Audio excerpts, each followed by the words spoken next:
Hello and welcome back to Custom Craziness. Today we're continuing our first round with the 13 versus 5 match. Over in the 13 seed, we've got Dark Souls and Weirdos. This is a very slow deck, but it's going to build to a very meteoric end game. It's a very slow snowball sort of deck. It's got some interesting stalling capabilities coming from both Dark Souls and Weirdos, both of which can be undone by the Contrarian here. This card is going to do a lot of heavy lifting with the deck as a whole, but they're going to be pulling cards out of this extra deck over the course of the game, which are very, very powerful and are going to help them come back from a slow start. Over in the 5 seed, we've got Film Noir and Loopers. This deck has a good persistence, searching, and removal package, coupled with a potential infinite loop to win the game by default. I'll go over that infinite loop real quick because it is a little bit involved, but it's going to involve these 5 cards right over here. They all start in the deck. I'm just pulling them out for demonstration purposes. The centerpiece of the loop is the Looper's Leader, Colt, which allows you to use once per turn and talent abilities extra times in a turn, and the standard action Golden Loop, which can be played for free if you've played the leader a couple of times to gain VP, which is how you win the game. Uh, at the start of your turn, you need the base modifier. We've done this before, haven't we? And the minion modifier Hackamajig at the same base, and you also need the base modifier Rakyetoplan somewhere in play. It doesn't matter where. With your normal minion play, you play Colt onto the base with we've done this before, haven't we? Uh, it destroys Colt, and Colt charges it with his ability. We've done this before, haven't we? We'll also. Oh, no, you do need the. Okay, no, they do all have to be at the same place. Sorry. They do have to be at the same place because Colt needs to charge Rakyetoplan as well. Yeah. So yeah, they all need to be at the same base. But the second use of Colt is used to charge Rakyetoplan, which is going to be important later. When Colt is destroyed, he goes back to your hand. And then with our normal action play, we play Golden Loop to play Colt a second time. And again, Colt has charged these two again, so we can use them an additional time. We've done this before, destroys Colt, he goes back to hand. And then Rakyetoplan will put Golden Loop from our discard pile on top of our deck. And then Hackamajig, which can charge itself, will draw a Golden Loop. And now, since we've played Colt 2 or more times, we can play Golden Loop for free. And then we just rinse and repeat ad nauseum. This is a fun deck. They've pulled off the Infinite Loop before in testing, and I'm excited to see if they do it sometime during the tournament. This is game 1, so we're using our low-risk base deck. There was a hot fix to this base in particular, which I don't think showed up yet, which is nice. But that does mean that in deck 2, one of the other bases changed, so you might see that in future games. It's a pretty small change, it's just changing one of the VP values.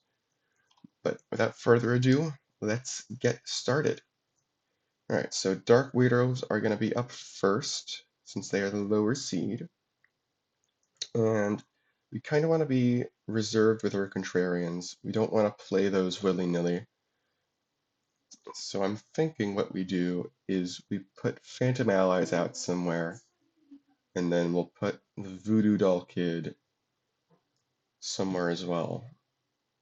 I think it's safe to say that Haunted Mansion will probably not score next turn, so we'll play Phantom Allies there. I'm considering whether we want to play Voodoo Doll on Cousin Larry's Smoke Pit to get us some better cards.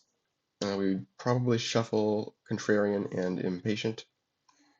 We just have a Contrarian handy. We always want to have one handy, but getting some better cards than this might be good, because we do need other cards to actually break stuff.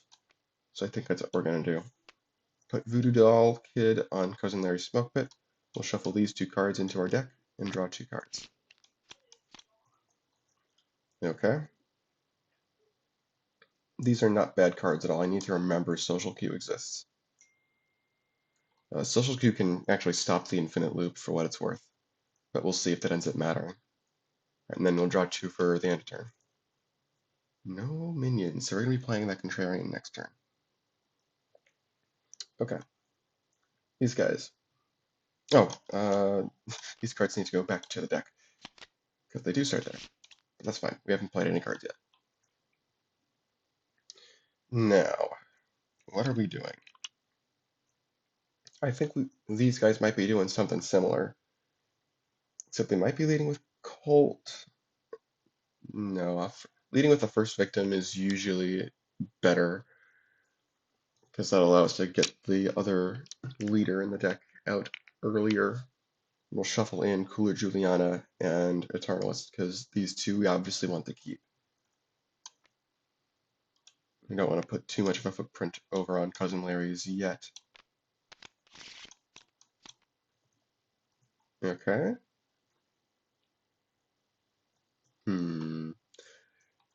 With this slow start, I might want to Carnesis back that first victim. It is very slow, but we don't have any ways to destroy the first victim, and the card draw is definitely going to be helpful. So I think we're going to do that.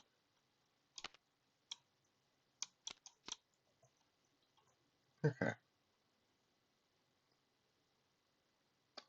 These are pretty good draws. I'm going to draw for turn. Ooh. Okay. That's nice. We want to be careful with playing the loop components, because if those braces break, then we're kind of out of luck. Haunted Mansion will help a little bit, and again, Film Noir has a really good persistence package, which we should hopefully be able to see sooner rather than later. Turning back to Dark Souls and Weirdos, we're going to uncover Phantom Allies, gain 2 future draw counters and 2 future reshuffle counters, lose yellow for draw, white for reshuffle.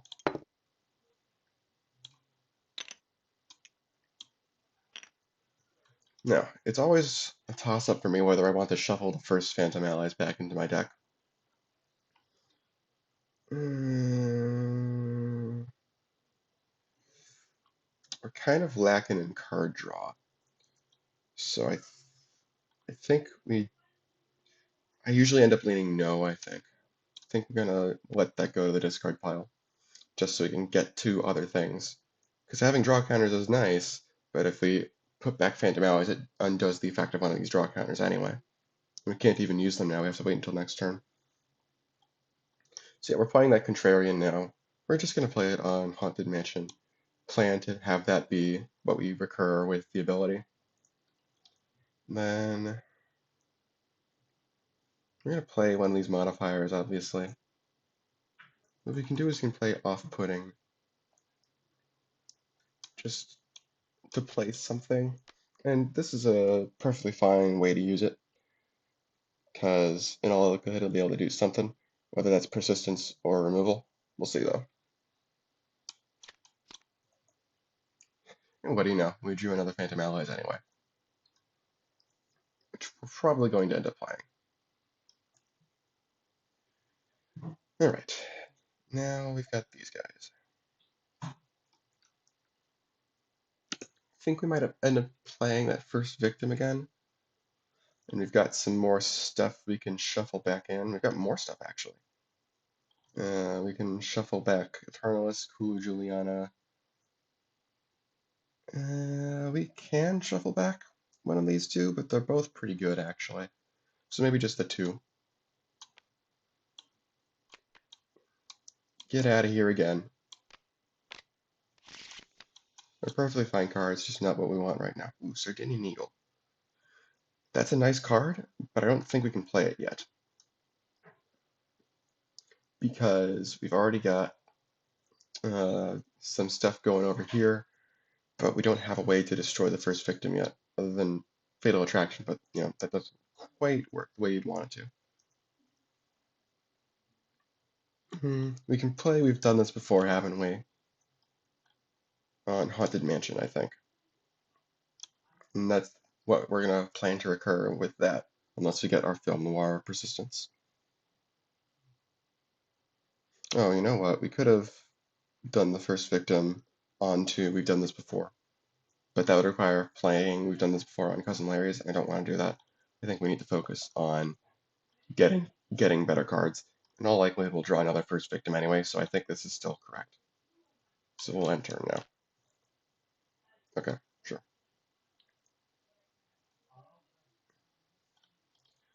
All right. Are these guys playing off count? Or are they playing Phantom Allies again? I think they're playing Phantom Allies again. It's unfortunate that we don't have a minion, but we can use our draw counters now. So we'll use one, see if we draw a minion. Nope. Oh, that was wrong. Forgot that using numbers on TTS doesn't actually work that way. Oops. Okay.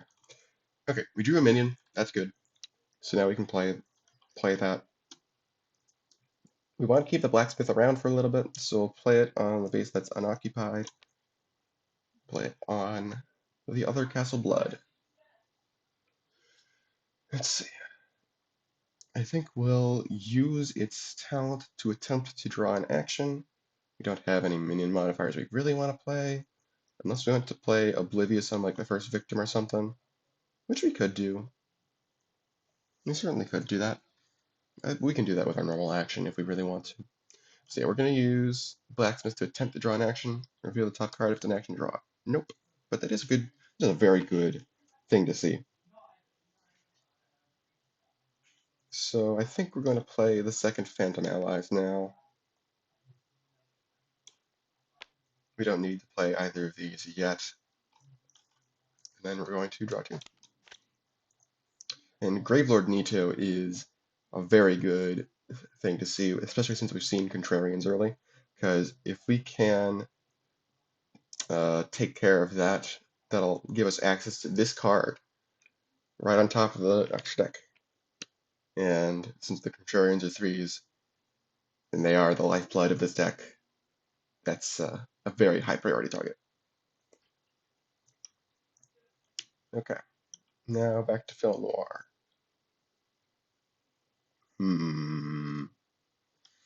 It's hard to say what we really want since we've got a lot of loop components already.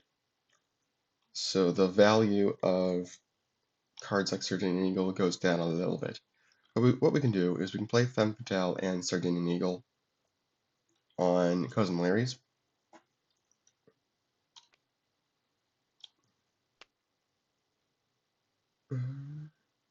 Because that'll give us guaranteed value out of Sardinian Eagle. We can shuffle back Private Eye, one copy of Fatal Attraction, and I think that's it. I think we want to keep the rest of the stuff.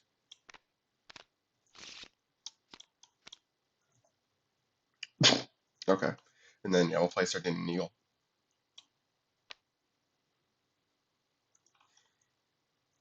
And I think that's it.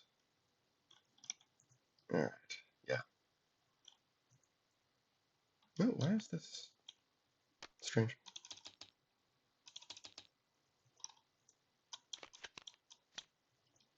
Okay, we got another first victim. That's good. And we got single indemnity. Cool.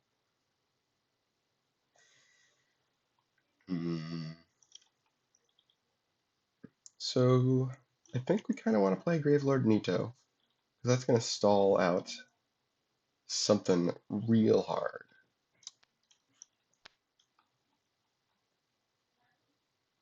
And we can use Contrarian to flip it, alternatively.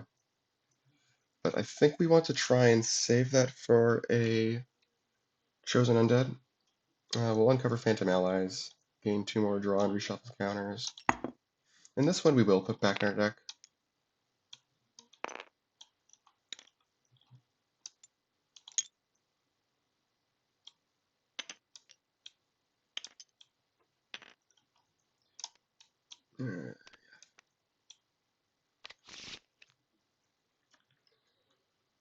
So yeah, what we can do is instead of playing Nito, we can play Assigned Seed Kid, probably on other on one of these two bases, with the idea being that we can swap in the Femme Fatale to trap Sardinian Eagle if we score it on our turn.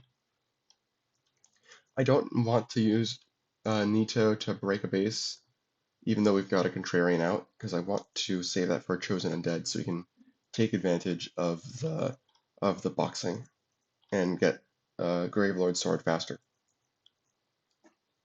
And there's 4 copies of Chosen Undead, so we should be able to see one eventually. Alright, I think what we'll do is we'll start with Blacksmith attempting to draw an action. That is an action.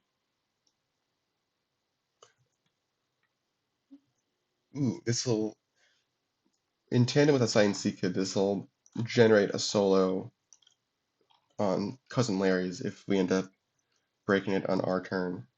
Or even without it. Well, no. No, we do need to score on their turn. But if so, then they get the solo. Which, in fairness, isn't super impactful necessarily, but still not bad.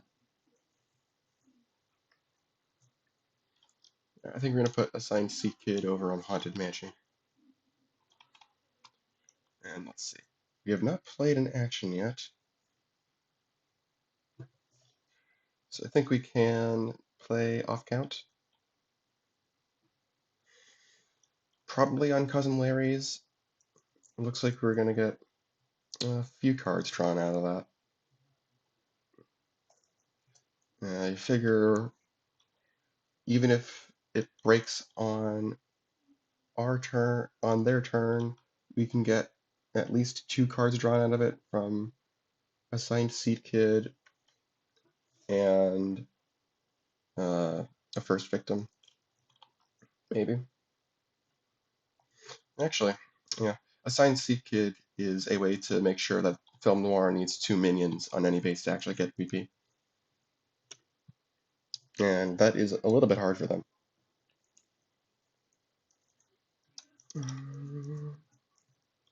Yeah, looking at this matchup, it looks like Film Noirs might need to uh, keep in mind that they might not be able to score the loop. But that's just speculation right now. Yeah, anyway, I think we're going to play off count and then call it there. Okay, cool. Off is nice with a Contrarian out. That'll be a way we can break stuff. Alright, these guys. I think they're going to try and break Cousin Larry's this turn.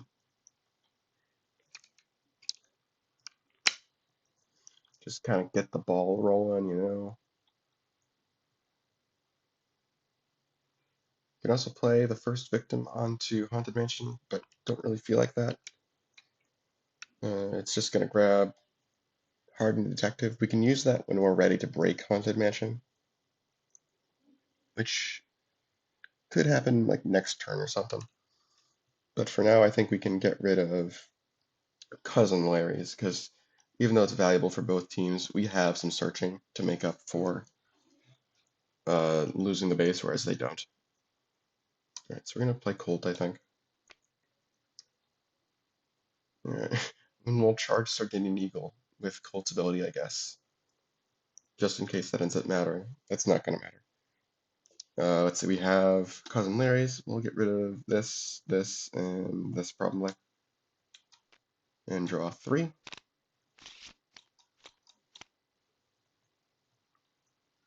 Ooh, partner in crime. That's a prime thing to put Hackamajig on. That's good. Alright, what are we doing now? Got an action, we need to add 3 power. Hmm.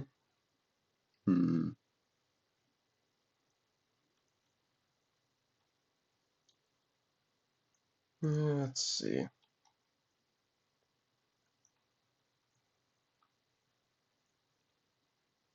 I actually don't know if we can. That's funny. Oh, when we drew Hardened Detective, that's funny. Let's see, if we do if we kill First Victim with Fatal Attraction, that'll allow us to, well, it would allow us to pull 5 if there were any 5s in our deck. Oh, that's really funny. We drew Hardened Detective, so we can't use it to do First Victim stuff. That's funny.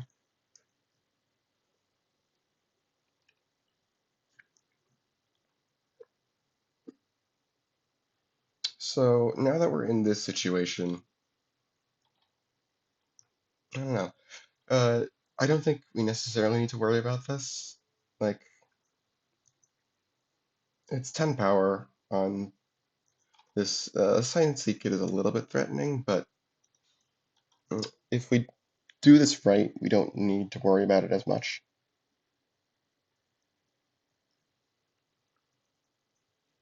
If we lose this base, it's whatever, it's 2-1, so. What action are we playing? Hmm. I don't know if we're playing any action,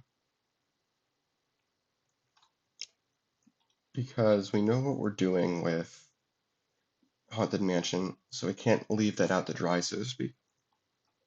I think we just let this go. A little unfortunate, but that's okay. Okay, Cousin Larry is just almost ready to bust. Keyword almost. I highly doubt that they'll be able to solo Cousin Larry's, but they should at least be able to win it. And we can use the draw counters from Phantom Allies now, which is good because our only minion is Nito.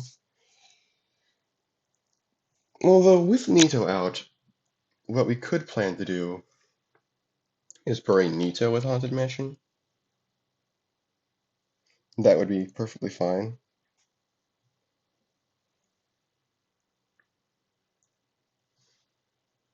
Play Nito up there. We should, yeah, we can definitely bust it without our minion play. We can just play off and flip it with a Contrarian.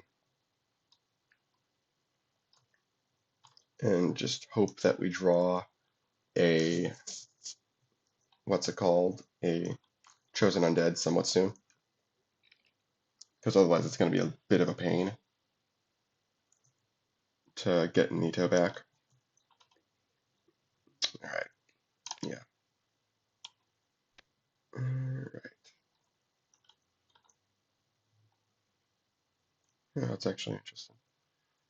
Playing Nito here is going to prevent us from moving away the assigned seat kid. It's kind of funny, but that's actually fine. Just means we have some more options. We can have a, sorry, no, we don't have more options. We have a better card draw from off count, probably. Anyway, play off, and we'll use Contrarian's talent to flip it. So now that is +3.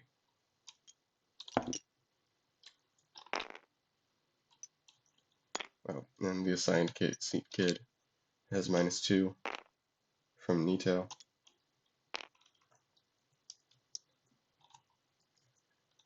Alright. And yeah, the plan here is we start with Voodoo Doll. No. Well, yeah, we have to start with something.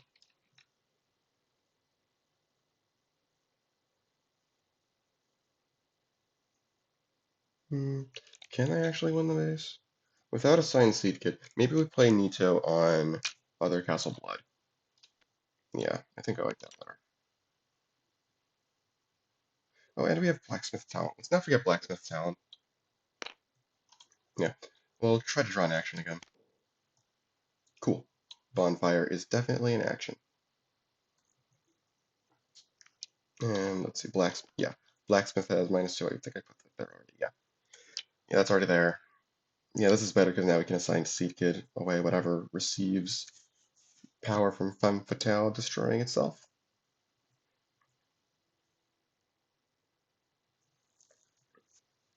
Or we can swap away the other thing. Okay. Let's see. Is it better to make the first victim a 0 or to make Colt a 3? I think it's better to make first victim a 0, because then no matter who they give the power with Femme Fatale, we're taking away at least 5. Yeah, with assigned Seed Kid. So yeah, Voodoo Doll Kid will give The first victim -2 power with its ability. Let's see. The other option is Femme Fatale, but like, no, I don't think that's right. Okay. Film Noir will definitely still do this. And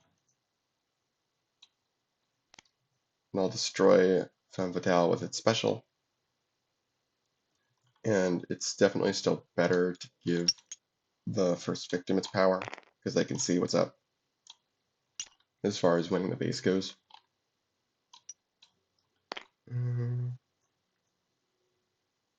Yeah. Although, yeah, no, Colt's always getting swapped away, so it doesn't matter from that respect. So yeah, I'll definitely do that. Let's see. When the destruction happens, we can also move something away, but we don't want to move away any of these because we do want the 1 VP.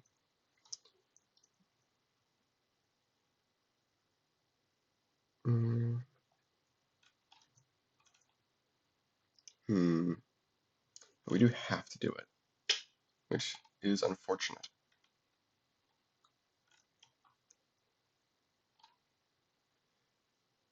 I'm not sure if Sardinian Eagle would actually trigger. Maybe it's better for them to just not. Let's. Which loop components are they missing? They're missing Golden Loop, and they're missing Rakyetoplan. I mean, even just missing one of them. Is it worth giving up a VP to get it to search for a card?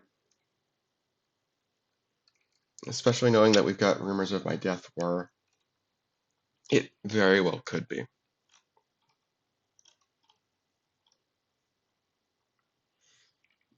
Because it seems more than likely that we're going to need to win normally, which makes that VP kind of valuable.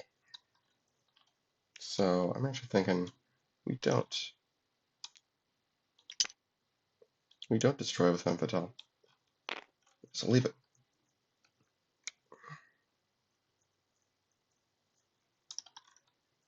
Okay, so they'll pass.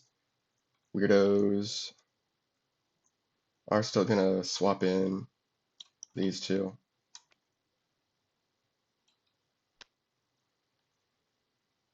And assign C kit has -2.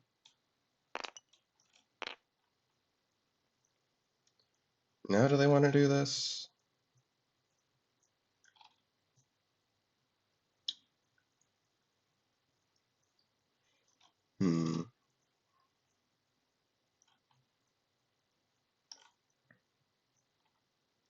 What they can do is they can do Fatal Attraction to take out the assigned seed kid.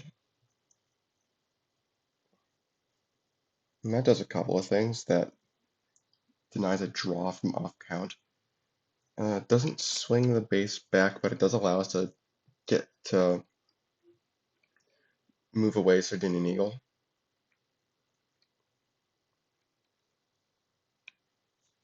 It does have to be there, right? Yeah. It does allow us to move away Sardinian Eagle. And search for a card, obviously. So it's not the worst thing ever to do that.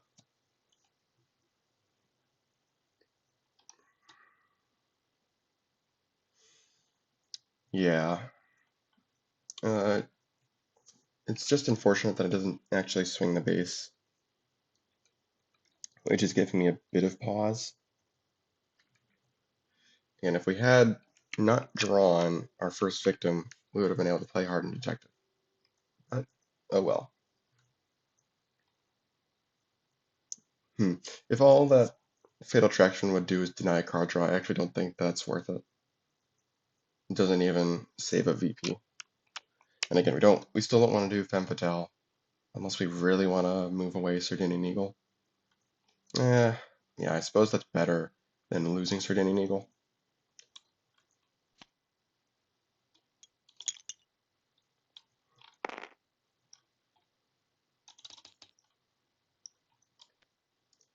And unfortunately, I don't think Sardinian Eagle would actually get to proc from this, because by the time it gets to react, it's on another base, so a minion wasn't destroyed at Haunted Mansion.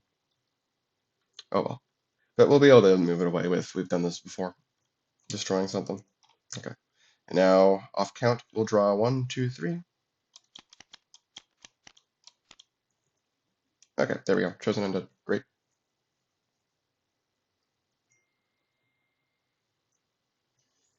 Okay.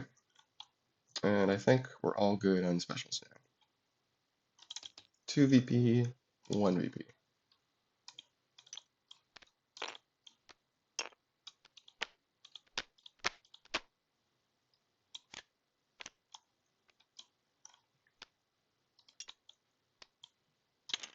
And now future first victims can start pulling out 4s, which is good.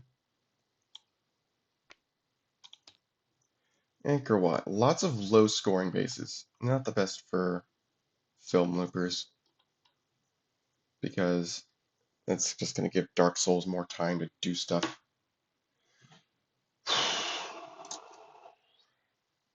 We'll see what happens.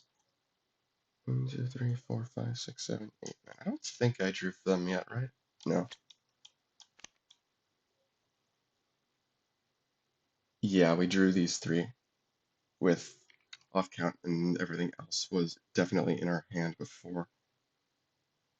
Right? Yeah. These were definitely in our hand before. That was 2. This was 2. We drew these. This was blacksmith. No, this was in our hand already as well. Yes, we drew these 3 with off count and these 2 at end of turn, or some combination thereof. Yeah, this is correct. They've got 11 cards now, right? 1, 2, 3, 4, 5, 6, 7, 8, 9, 10, 11. Yeah, they do.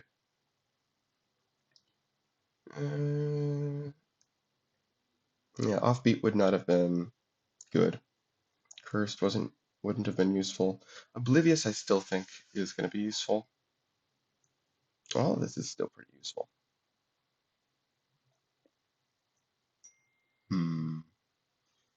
I suppose we can get rid of Oblivious. It's okay.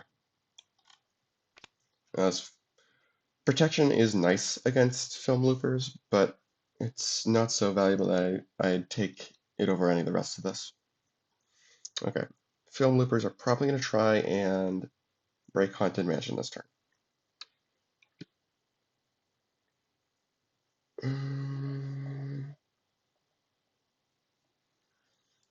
What are they going to do that with?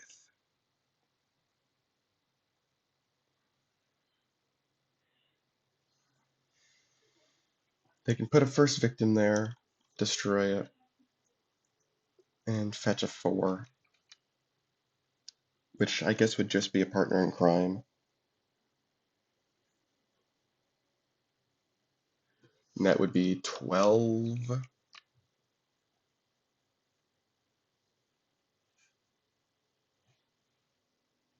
Hmm.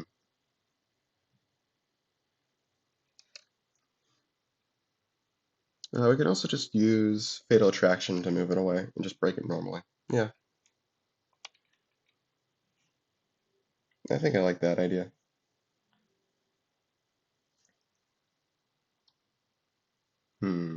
Okay, so how are we adding 10 power there? We could roll the dice on Visionary. I'm not necessarily a fan of that.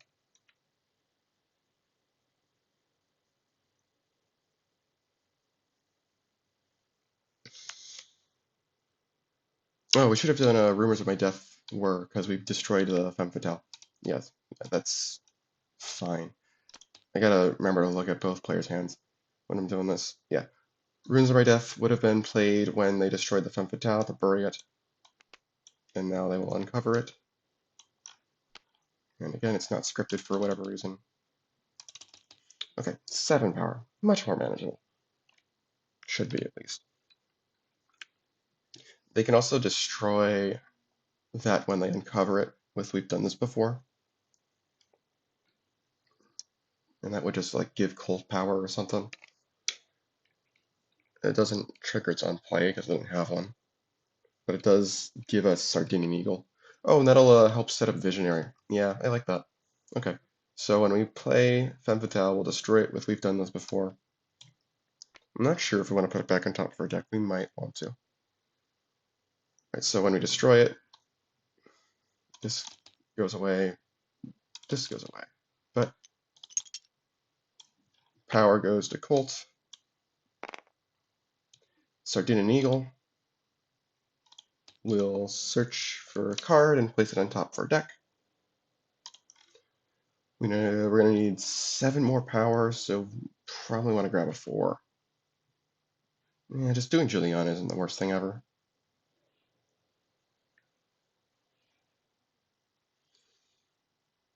Yeah, Juliana's nice, but there's better things to do. Sorry, that doesn't go there yet. Put on top of our deck.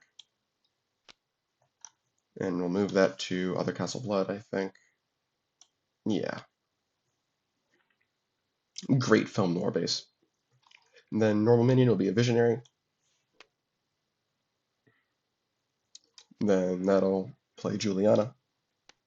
The window for Juliana has passed, but that's okay.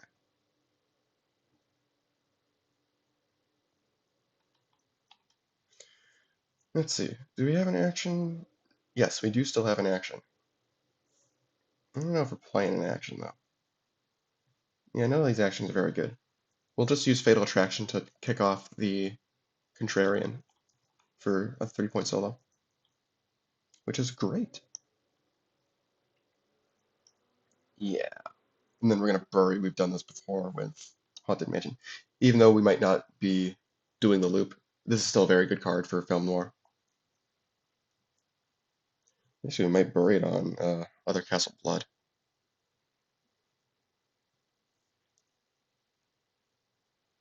Yeah, okay. Haunted Mansion scores. Colt is 8 power, so we'll play Fatal Attraction to destroy the Contrarian, which makes these guys cry. And then, yeah, I think that's it. Yeah, not really anything else that needs to be done. Haunted Mansion, we'll bury, we've done this before on Other Castle Blood. When Colt goes to the discard pile, he'll return to hand, but these do go to the discard. And I think we're not going to take that back. Echo Base. Interesting. Okay, 2, 3, 4, 5, 6, 7, 8, 9. Okay. It's these guys. Oh, no, hold on. Would they have? Is that worth 1 VP? They can play this to just get a VP by deferring the destruction from Fatal Attraction until after the base scores. I don't know, I think they can get more out of it than that. Yeah, they can definitely get more out of it than that.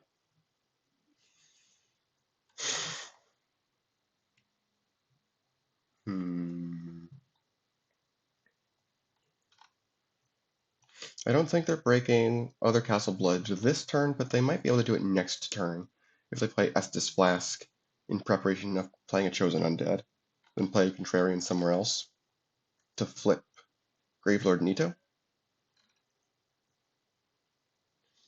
Yeah, with Gravelord Nito there, it seems a little bit unlikely for Film Loopers to be able to break it, because I guess they can spare the 2 cards to store it, to cancel it, but I think they'd still have trouble adding 13. So that's a pretty good plan. We'll play Contrarian and Anchor Watt. Then we'll play Estus Flask, bury it on Other Castle Blood.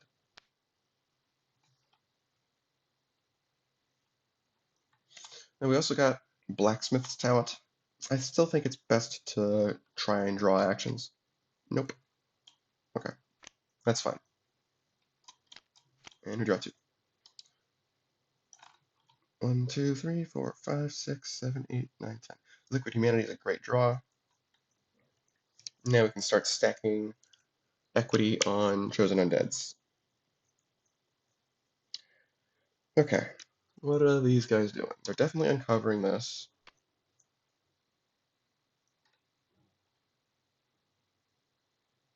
Hmm.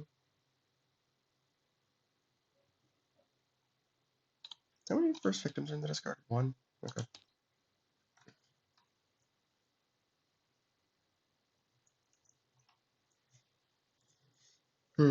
If they throw a first victim in there, it has to be grabbing a partner in crime, which is fine. Um, just a little bit worried about losing that next turn. It does allow us to grab a card with Sardinian Eagle.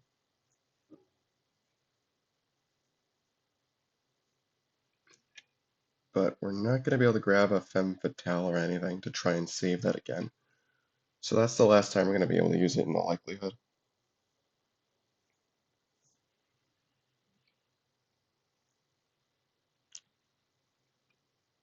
We do still want to put something there, and we do likely want to move away Sardinian Eagle just to be able to move stuff away.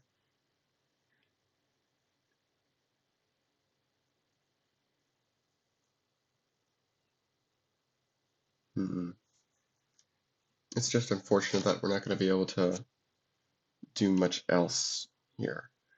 Suppose what we could do is flirting with danger on the contrarian. That's a bit of a long-term plan. Let's see. Alternatively, can we just break the other castle blood? That would be better. We can do like Colt, not destroy him if we've done this before. Is it cards in general or specifically minions? Any minion is destroyed. Okay. So we might be losing that too. But it's also done a pretty good job, so can't complain too much. So if we did that, we'd be playing Colt for 10, destroy this for 13. We can play this for another 3, but yeah, we'd have to give stuff up with Nito too. No, I don't like this. I think we just play slow, and that's okay. Play first victim, it gets destroyed. There's another first victim in the discard pile, so we can grab a 4 or more. The only one in our deck is Partner in Crime. Sardinian Eagle. We'll grab something. Golden Loop is still good, even without the infinite, so we're going to grab that. And this will go away to somewhere else. I think we still do play this.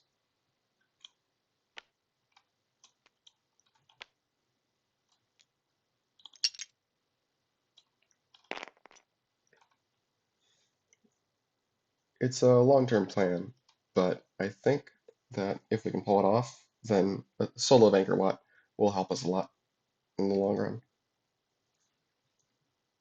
And we don't want to play Hackamajig on this Partner in Crime because there's not going to be a way to move it or anything.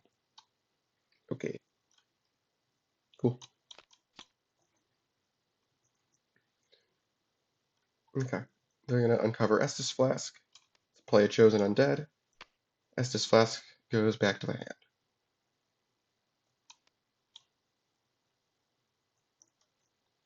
The Contrarian is going to flip Gravelord Nito from -2 to +2.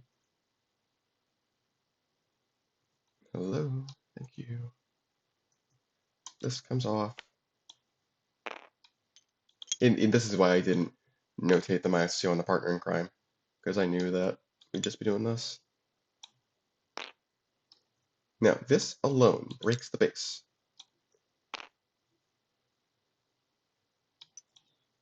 But with Liquid Humanity, now we have to start thinking about our snowball.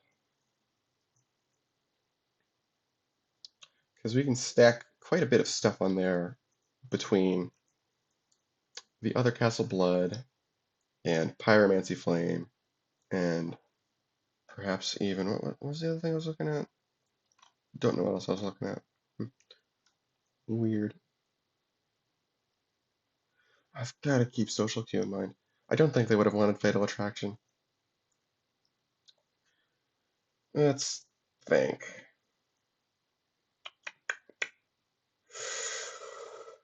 Hmm.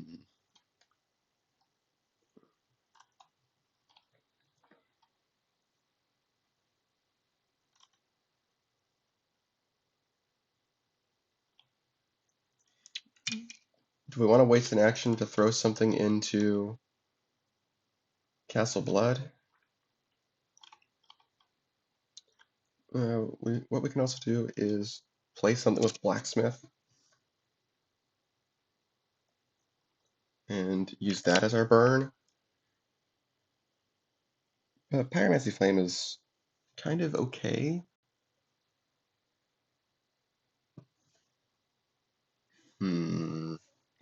It's tricky.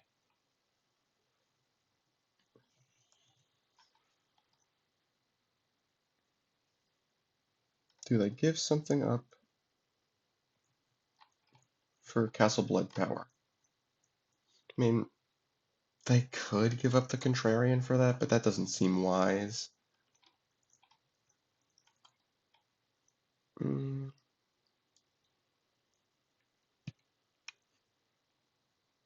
if they're gonna throw something into Castle Blood, it would probably be Bonfire. Now that one of the Fatal Attractions is come and gone, it's not as much of a threat.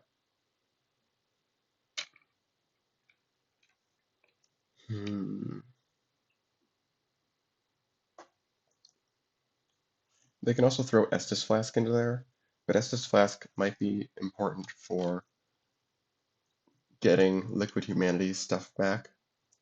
Although we have enough twos, I don't think we necessarily need to that. So we could use Estus Flask as a card to destroy with Castle Blood. After that, we can play. We can play Contrarian, I guess. Somewhere. Is that it is the third Contrarian, wow. Yeah. So here's what we're gonna do. Remove Contrarian. The Blacksmith will play Pyromancy Flame on the Chosen Undead, which does remove the power on Chosen Undead, but we're gonna make up for it. Pyromancy Flame will use its talent to place a power counter on Chosen Undead. We will play Bonfire as our normal action and just sack it with Castle Blood. Ooh, there we go. For 3 power counters.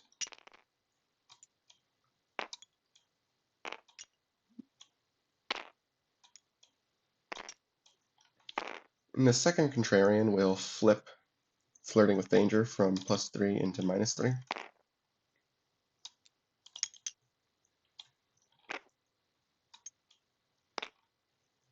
Make that kind of useless for them. There's also an argument for flipping Echo Base, but the score is about to be 5-5, so. Alright, I think that was everything unless we want to do counters, but I don't think so. Okay. Before the base scores, Chosen Undead will use its ability to destroy Gravelord Nito, place it in the box, and draw a Gravelord Sword from the extra deck, which conveniently is right on top. You'll notice this guy over here, he's not getting played. Just wanted to address that. Yeah, this goes away, this goes away. Do they have anything? I don't think they have anything. Yeah, no. So score is now 5-5. When the Chosen Undead goes to this card, we're going to play Liquid Humanity.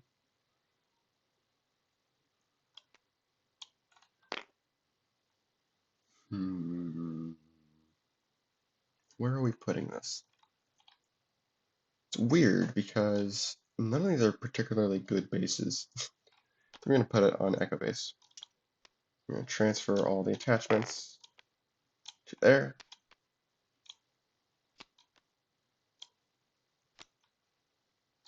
this stuff all goes away.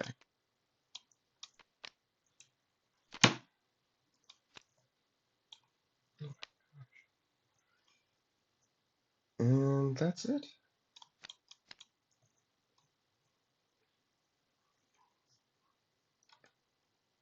Another 3-point split. Wow, they're just all threes. Okay. Maybe these guys will have time to pull off the loop. Who knows?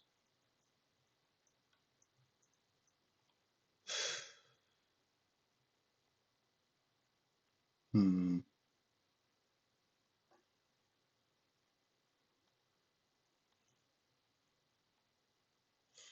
What are they going to do?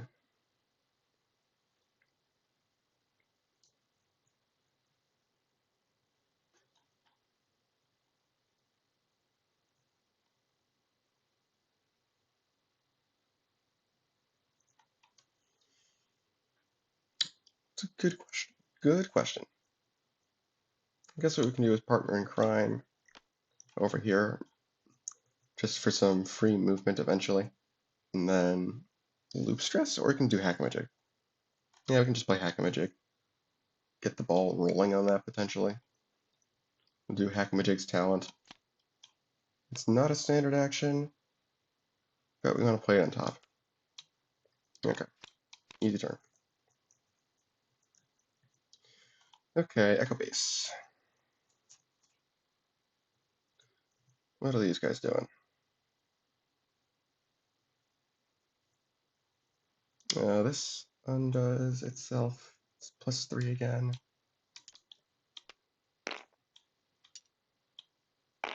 Can they break Anchor Watt?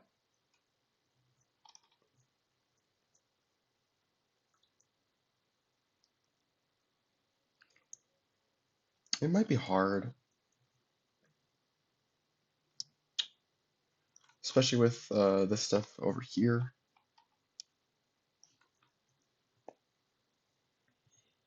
What we could do is just play Chosen Undead on Echo Base. Play like Crystal Blizzard there beforehand or something. Sure. Uh, Crystal Blizzard first. Okay, and we'll do Chosen Undead. And then Liquid Humanity will go here. We'll do this first. Actually, no, we'll do Crystal Wizard first. Alright. These are cards on top. Ooh, these are good. With the stuff in our discard pile, well, it's not really going to matter. Because this is just definitely going on top. And this is also going to go on top. And then this is going to go over here. And then we will use Pyromancy Flame, unless we want to. No, these are standards, right? Yeah, no. Okay, minion action, we're good.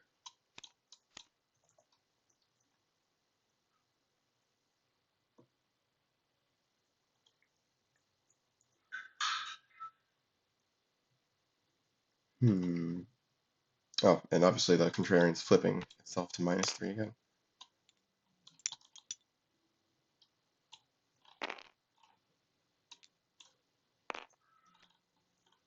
Do we have another one we want to flip? I don't think so, right? Yeah, I don't think so.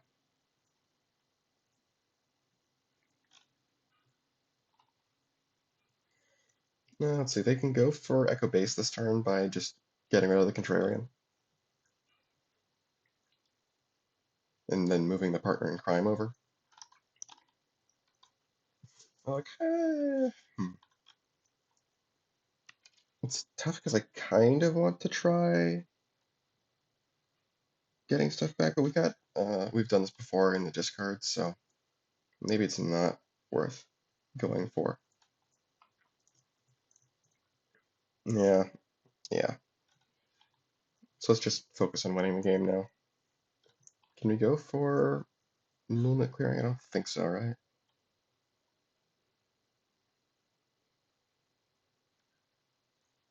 If we destroy the Contrarian to add no power, the partner in crime would go over. We can play Colt, then we can play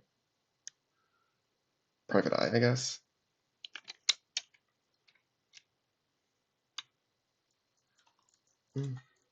Yeah, sure. We'll get rid of this.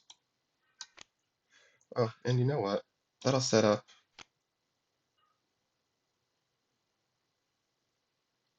Uh, that'll set up something like Hackamajig if we want. So what standard action would we want to grab?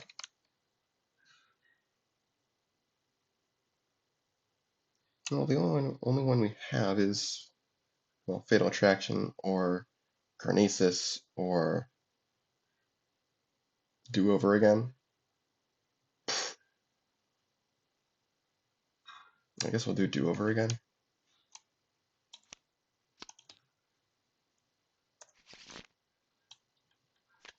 And this can go over to here. Partner in crime will move away. Hackamajig will draw. Do Over Again.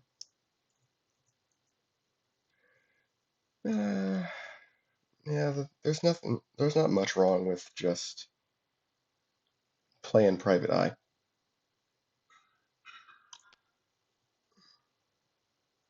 Even though, obviously, we'd rather play it for free with a minion being destroyed. Oh, you know what? Yeah, we can play that, and that'll be able to move along with the Private Eye. Okay, and this would happen before we draw Do Over Again, before we do Sardinian Eagle. So backing up a bit.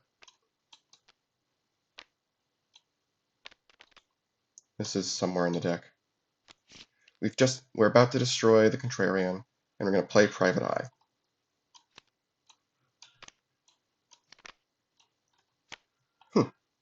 Okay.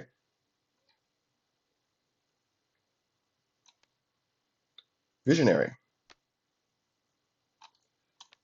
which will play a First Victim, I guess.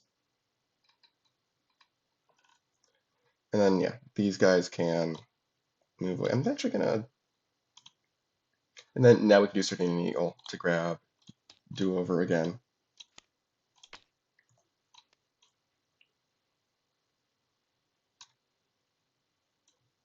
These guys go to here. This is going to go over to here. Oh, no, sorry. Yeah. I would say we can use Do Over Again to...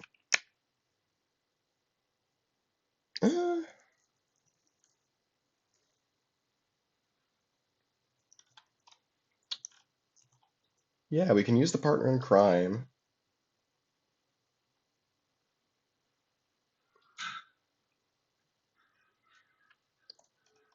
Okay, this is complicated. We're not going to move them over yet. The partner in crime is going to destroy the first victim.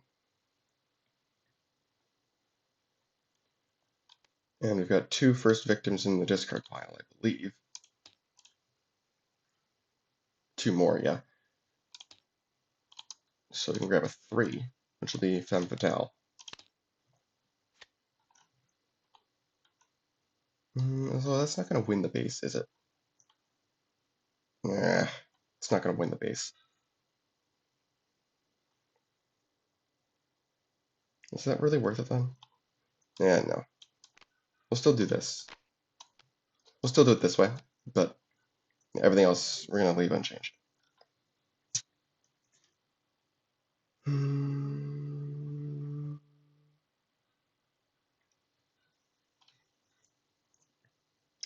then, yeah, normal menu can just be Colt. Normal action can be... we can use Hackamajig twice more? 3 times more? Because we played the Visionary and the Femme Fatale for twice, and then Colt. So yeah, we can use Hackamajig 3 more times. Oh, this should be shuffled. Because Sardinian Eagle. Nope, we're gonna put that in the bottom. Draw that. That's not a standard action. Yeah, we can put that on the bottom, it's fine.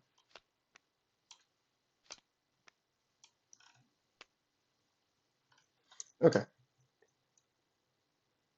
now we're good. Yeah, now we're good. Echo base is scoring. I don't think there's anything relevant. Oh, I think these guys are gonna use social queue to grab, what's it called? Private Eye. Because it's just another extra minion play, which is good for them. Very good for them. Alright, let's think. What else are they doing?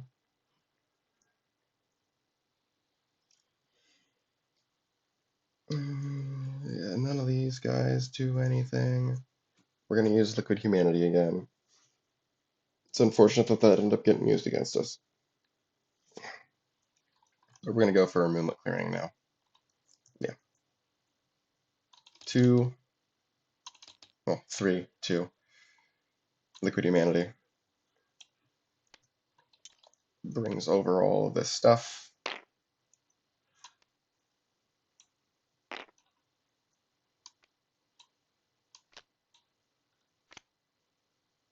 Colt goes to hand. These go to discard.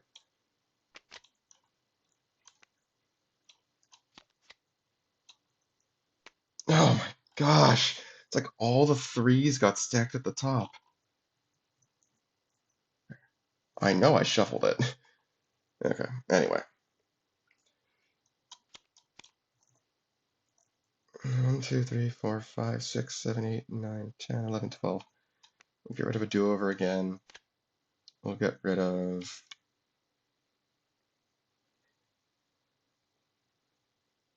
Visionary.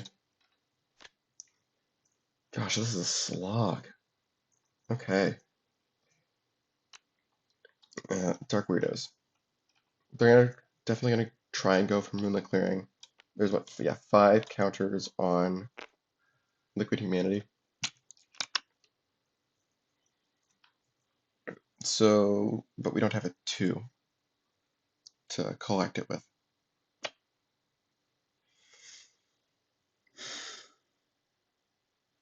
So not this turn. Unless we roll the dice in Private Eye.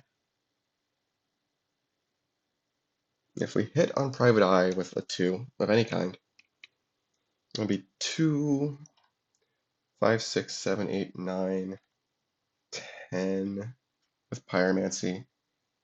Then we have like, yeah, no, we're not hitting that anyway, so let's just play Estus Flask as our action. And we could still put a minion there. Hmm.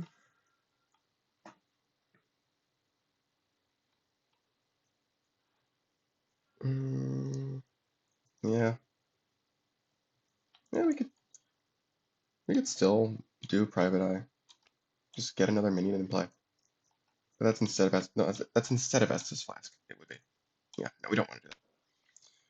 What minions do we have? Is it just Old Soul? It is just Old Soul. So I think we should put that on Moonlit Clearing. Crystal Blizzard will trigger. Cool. We'll draw Seath. We'll leave Impatient on top. This goes Dimly Room. Then we'll draw 2.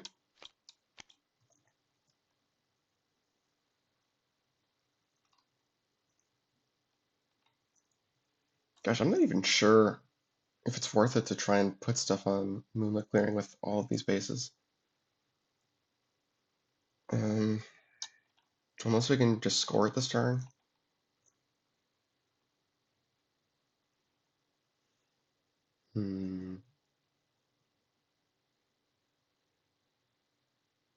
It would be really nice to get rid of Liquid Humanity.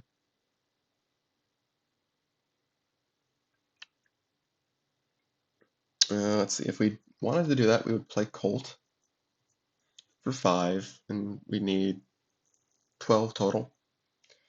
So it would be 5, we need 7 more.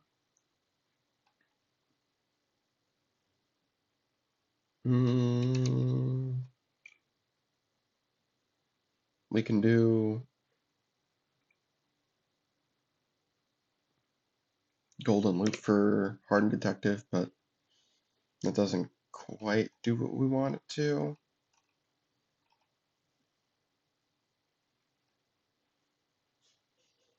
Hmm.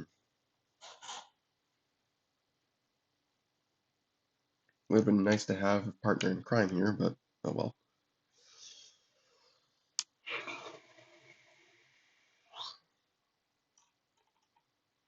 We'll play Rakyetoplan.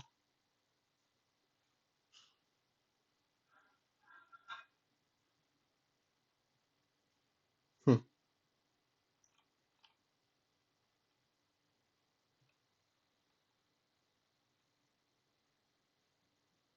Hmm. We can play Cooler Juliana and get a copy of a Femme Fatale in here, but then we'd need Fatal Attraction to destroy it and activate its power. It doesn't seem worth.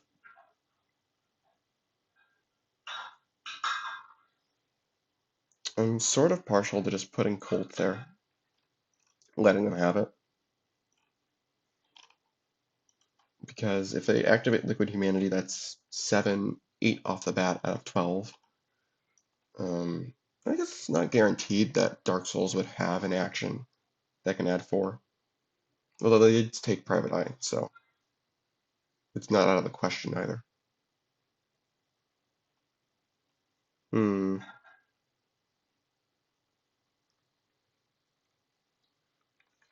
Yeah.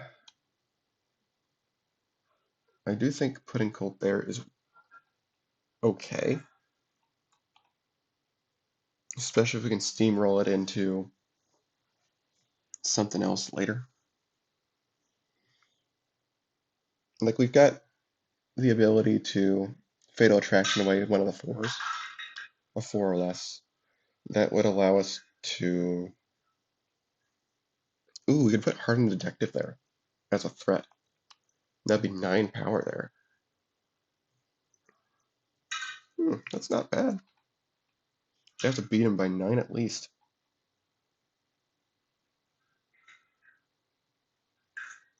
I don't know if I want to risk that on just a threat, though. Could do Golden Loop and do both. That's an idea. That's gutsy. But being at 11 VP would be kind of nice, considering how many 3s and 2s we've seen. It's likely that we're going to see something bigger eventually. So being at 11 VP would be kind of nice. Yeah, it would be. So yeah, why don't we do that? I think we've accepted that we're not winning with the loop at this point in the game. Yeah. And just do that. Oh, and Moonlit Clearing can put counter on the Femme Fatale. Cool. Alright. What's these guys gonna do? Yeah, that's just Flask. Ooh, Chosen Undead. Oh, no, not that. Chosen Undead is gonna come in clutch, I think. Because that can destroy one of the 5s.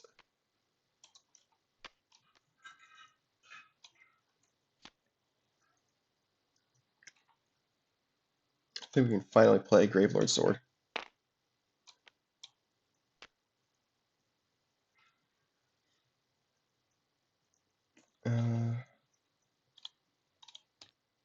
Do we want to use it yet? Do we care?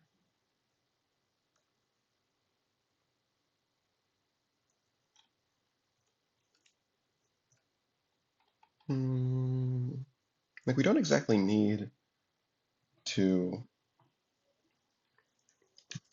Yeah, we don't exactly need to use Gravelord Sword this turn, but it's nice to play it this turn since we know that we're going to be doing other things eventually. As Flask is back in hand.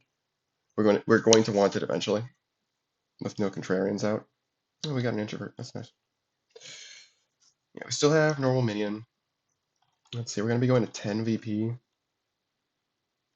So we still gotta slog through 2 more bases. I kind of wish we had something that plays some more actions.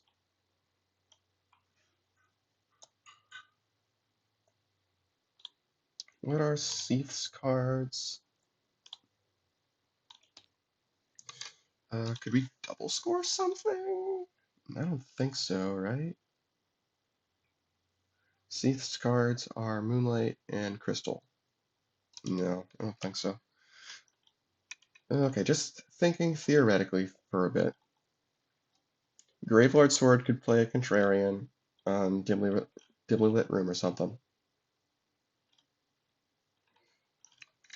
And that would be 3. We can play Seath the Scaleless as our normal minion for 7. Flip it to drop the breakpoint to 10. But yeah, that doesn't quite break the base. Could Old Soul potentially help us out with the remaining 3 power? I don't think so, right?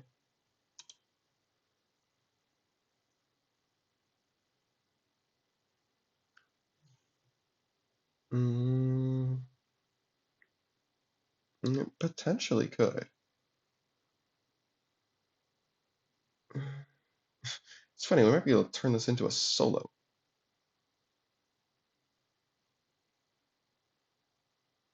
If Old Soul turns into a Chosen Undead, and then we use, what's it called, Offbeat to delay a Fatal Attraction. Mm,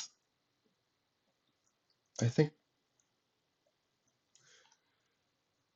I'm not sure how we would ever get the stuff we need in order to do a double score.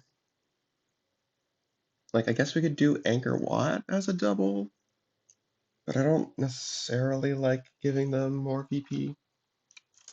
Let's see, could we do that without... let's see, we'd be at 10, 12, and they'd be at 11. It's actually not the worst thing ever. So yeah, if we put the Contrarian and Seath over on Anchor, that's 7 plus 4 is 11 out of 10. Yeah, okay, that would work.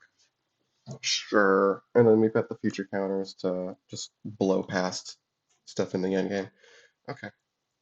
Yeah. So Great Sword will use its talent. Remove the power counter. Play. It's anywhere, right? Yeah, it's any base. Contrarian. Normal minion will be Seath the Scaleless. The Contrarian will flip Seath. So now it's increased by -8.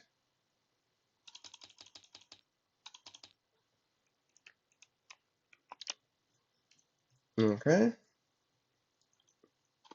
And this does mean we don't get to Crystal Lizard, but that's okay, because we can dimly lit room it. Okay. I think this is all good. That was minion in action. We used Pyromancy Flame, we used Gravelord Sword, we used Contrarian. Yeah, all this stuff's good. We're gonna score Moonlit Clearing first. Old Soul will turn into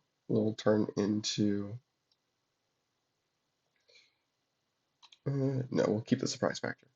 Chosen Undead will destroy. Yeah, we'll do Chosen Undead first. We'll destroy the Hardened Detective.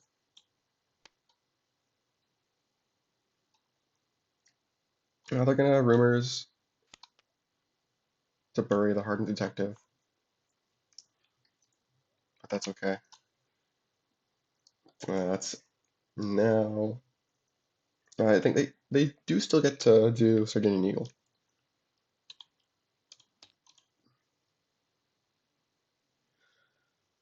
What do they want?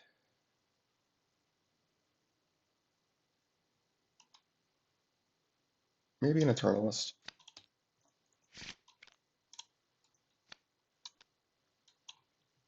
Then Old Soul will turn into a Chosen Undead.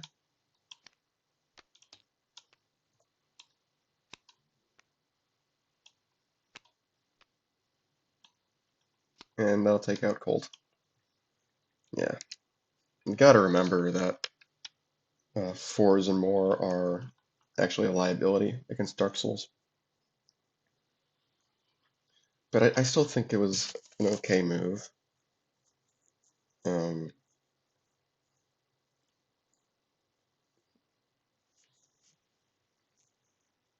yeah, I think it's still okay. Moonlit clearing scores. This stuff's gonna... Oh, it should... I don't think I did use Pyromancy Flame, actually. Because it had 5 counters at the start of the turn. So it should still have 5 if we add one and then subtract one. Yeah. We don't have Liquid Humanity. We can use a draw counter to draw Liquid Humanity. Because we do want to use that. Yeah. And we would have had to do that in phase two, but I think you can see what I'm getting at. Yeah, we'll definitely play Liquid Humanity. Save all the stuff.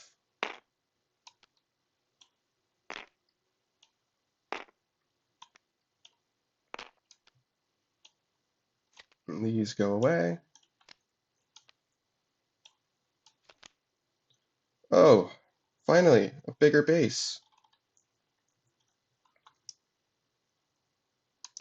Now Anchor Watt scores, same deal.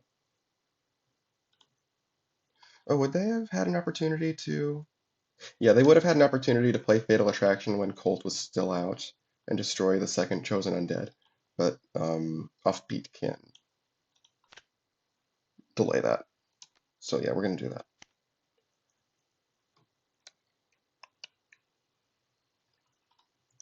Okay, yeah, now this is going to play out as normal.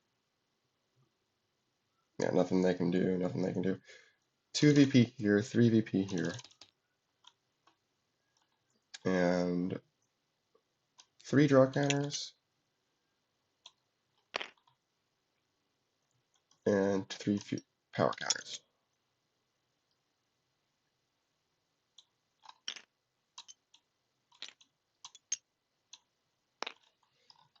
Alright.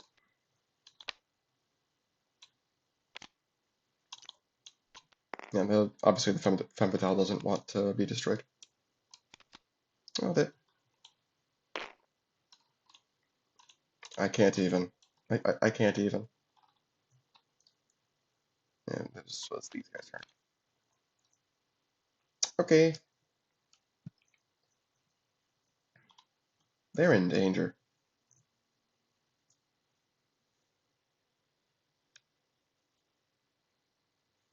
Where did the other partner in... Did we use all of the partners in crime? Yeah, we did. Wow.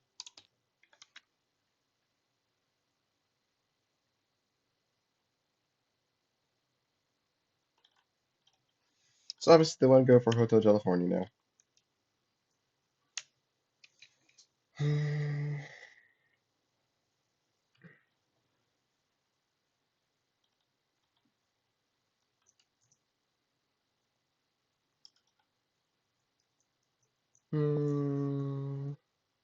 Hmm. I have to do this quick too.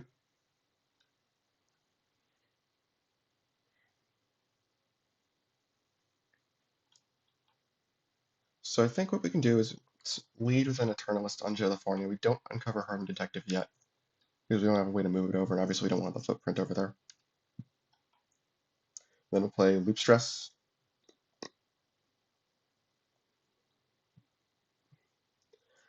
Just get some options. Yeah.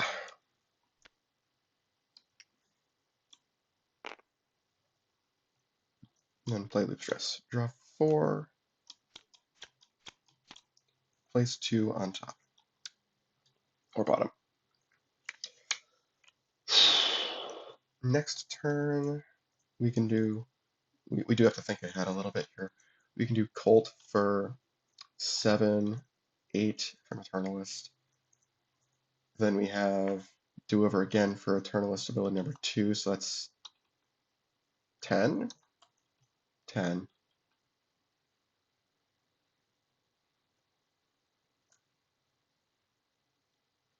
It's kind of unfortunate that we can't reset our deck here.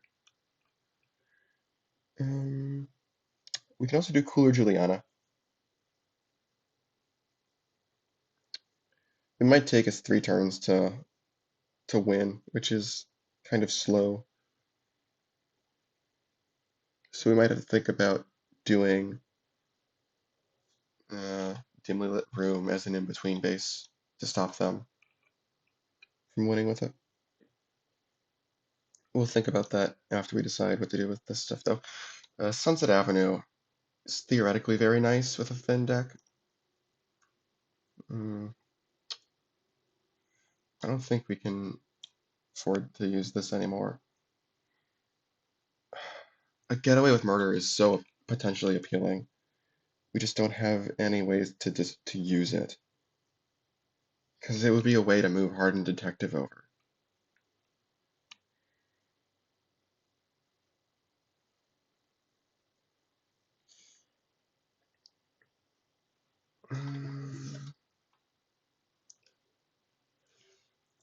Don't think we want First Victim at this point.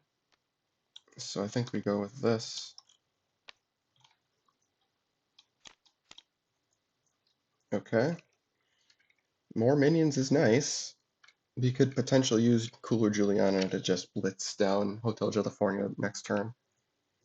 Although we need Colt to actually do that. No, yeah, it doesn't work the way I would want it to. Okay. Dimly Lit Room. Do these guys win this turn? I'm not sure. They might. They can play like Introvert or something to activate all of this. That would be 7. They can do these 2 to play a 3 from the discard for 10. I don't think they do. Wow.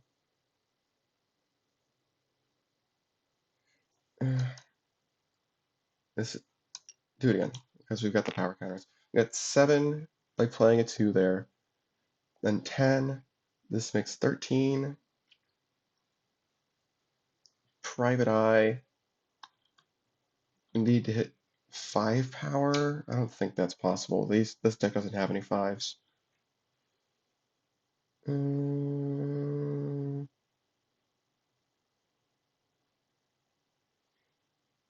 mm. Is that if you play or move a 2 to there, or if you play a 2? Yeah, play a 2.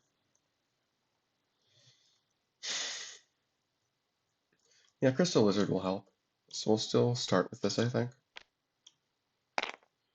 We'll do Crystal Lizard first.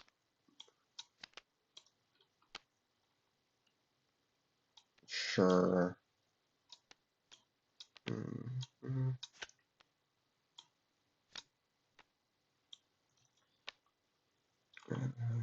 This will go to the Forge.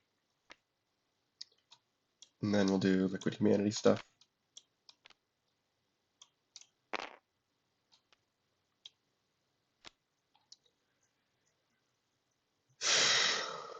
Pyromancy Flame will...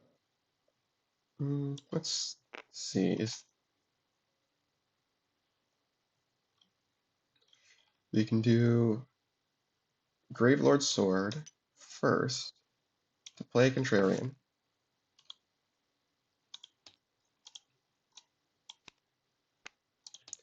Contrarian can flip Introvert.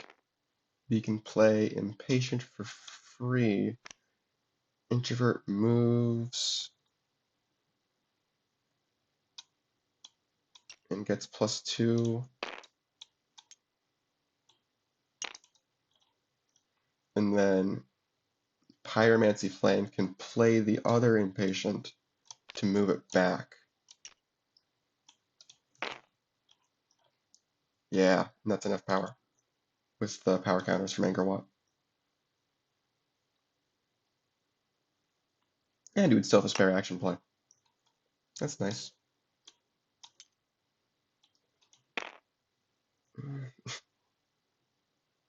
Yeah, it doesn't matter. I'm not going to bother. Okay. They finally win.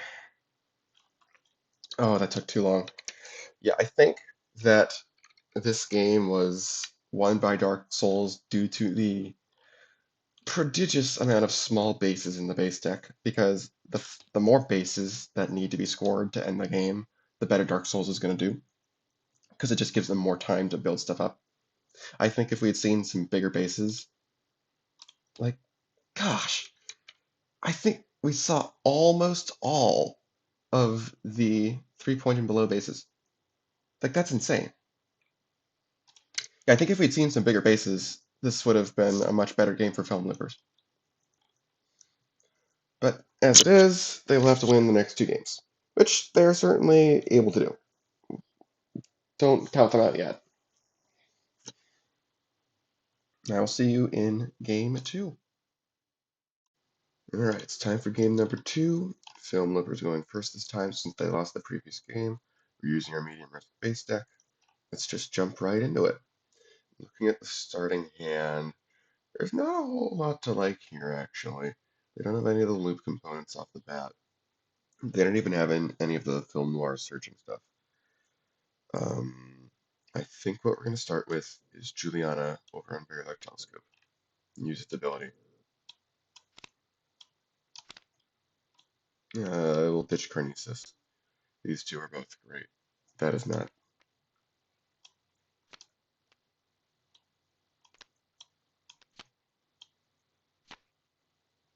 And then we'll just play single identity here.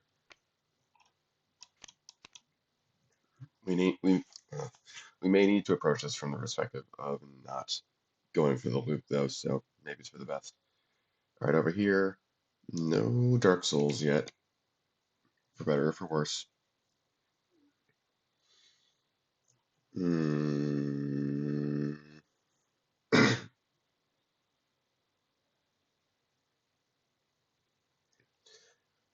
We'll put an introvert there, and then go from there.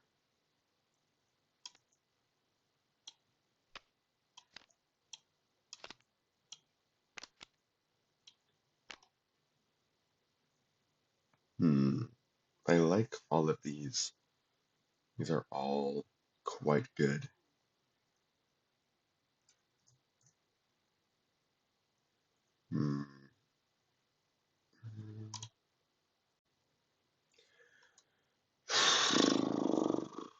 Yeah, we're not going to get rid of any of these, I don't think. Even though we kind of need to progress towards better cards. I think these are all just too good to pass up for the moment, so we're going to put them all back.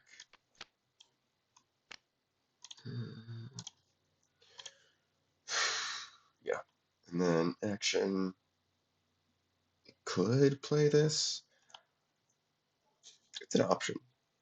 And introverts generally have a chance to get powered up because they have some before scoring movement. So it's going to be used again and again. You know what? Sure, we'll do it.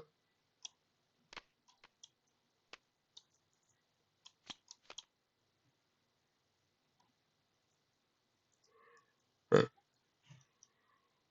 Start with Very Large Telescope again.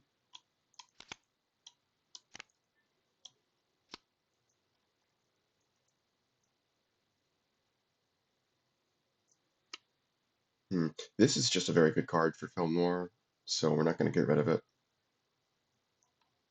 Having more Eternalists isn't necessarily a bad thing if we're going to need them in order to, in order to actually win.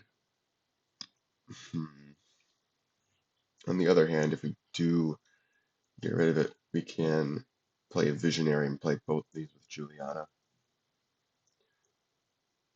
How much power would that be? That would be 9, 10, 11, 12, 13, 14. Yeah, no. No, I think we just leave it for now, but we don't get rid of any of them at the same time.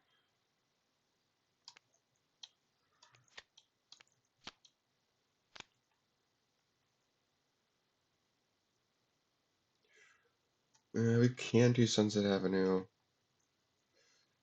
Kind of leaning towards playing an Eternalist on Cooler Ice Castle. It kind of wish we had some more means of destruction besides we've done this before. My other plan was to play a Femme Fatale over on Very Large Telescope, which we can still do, maybe. Hmm.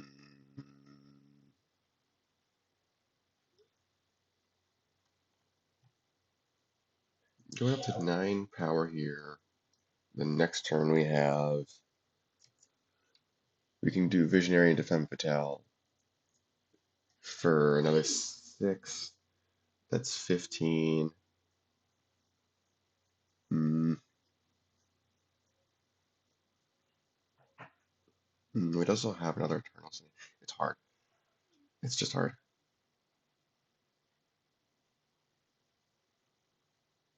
Yeah, we'll do this. Play the Eternalist and then play it again.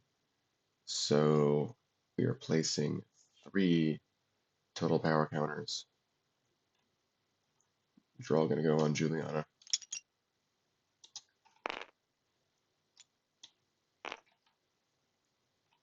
And action, I don't think we want to commit Sunset Avenue yet. We only have so many Femme Fatales, although we do have Single Indemnity. Yeah, yeah. With Single Indemnity, I think we can't commit it.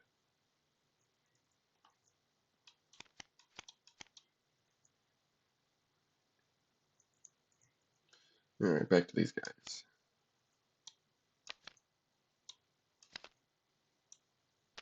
These are, again, all quite good cards.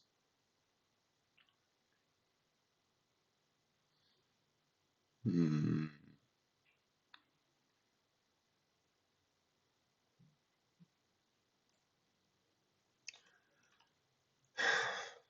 With a Contrarian in hand, I don't want to get rid of off, because that's a really good power activation. Maybe we get rid of Sunlight Warrior. It's a nice card, but it might be not the thing we're looking for right now. Although it is a way to power up the introvert. Maybe get rid of Social Cue. I don't like it, but I think it's potentially correct. Then we'll put Contrarian over on, we'll do Cooler Ice Castle. Is there anything worth flipping? I don't think so. Yeah, what the heck, we'll flip Introvert. Just because we can. Just in case. These? No.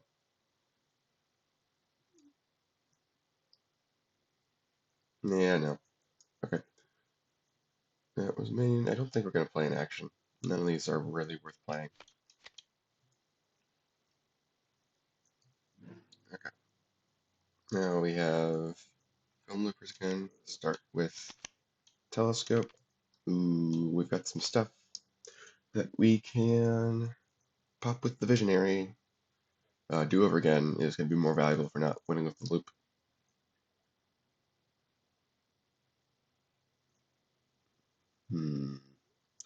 Okay, so if we do that, Visionary is 12. This is another 7 for 19.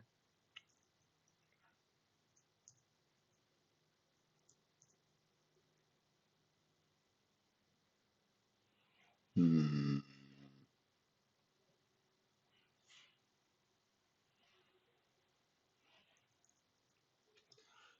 17. I'm not seeing a way to get the last little bit though.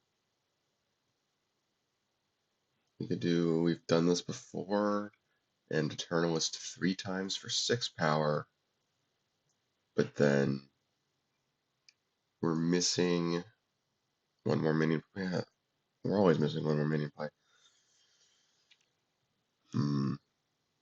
What we could do is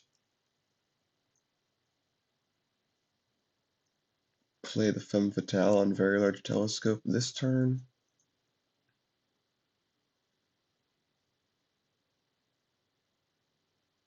Bottom deck the second Femme Fatale, so we draw do-over again. And play, we've done this before on a different base, maybe on Cooler Ice Castle. If we do Femme Fatale this turn, the next turn we can Eternalist on into, we've done this before, and that would be 12 plus 6 is 18 power. I think it's unlikely for them to, well, they're probably gonna add a second minion over here just to secure presence with the introvert moving away. So it's not the worst plan ever, actually. Sure. Yeah, we'll bottom deck this so that we draw both of these, so we're more likely to have a minion on top.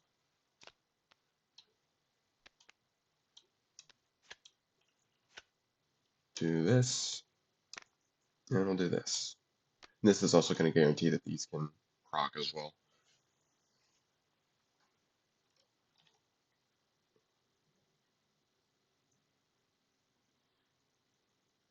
Well, yeah, this moving away would not, with Femme Fatale would not trigger, but yeah, better than losing a card, you know.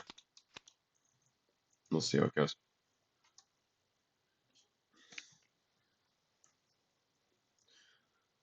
All right.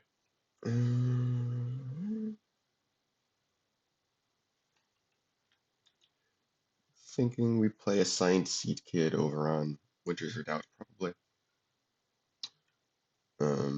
Definitely wary of putting more stuff on Very Large Telescope.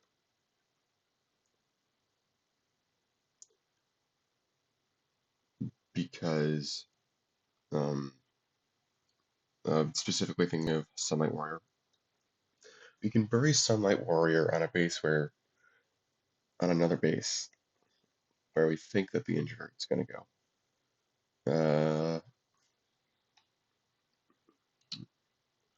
We don't have any cards in our discard pile, so that part isn't necessarily going to be relevant.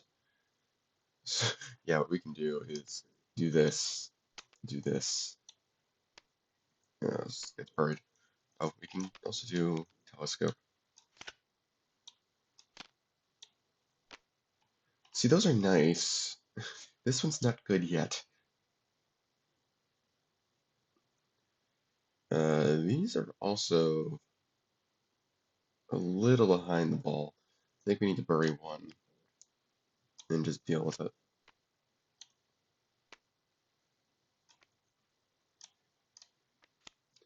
And obviously a Signed Seed Kid is going to help us with having presence over on Very Large Telescope. Forces them to leave 2 minions out instead.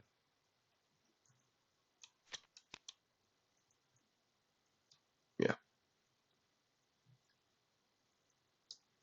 And yeah, we're flipping the introvert again. Actually, no. We're going to flip the Assigned Seed Kid this time.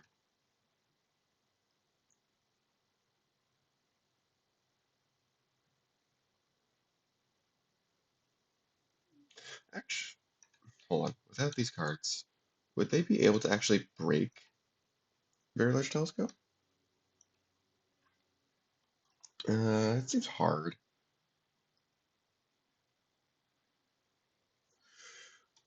Because this could swap with the introvert, go to 14, 16. Yeah, no. Let's see. All these guys. Start with the telescope. Cooler Juliana.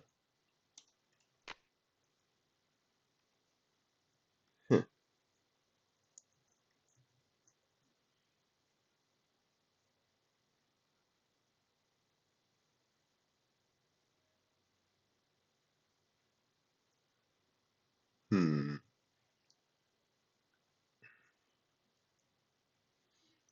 We need to add 9 more power here.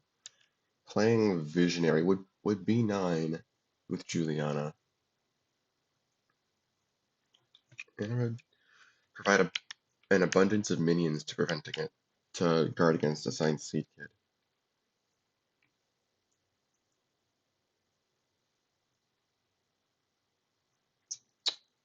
think I kind of like that.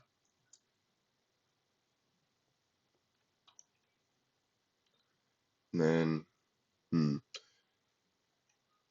don't really have a good action to play, but that's not the worst thing in the world. Uh, yeah.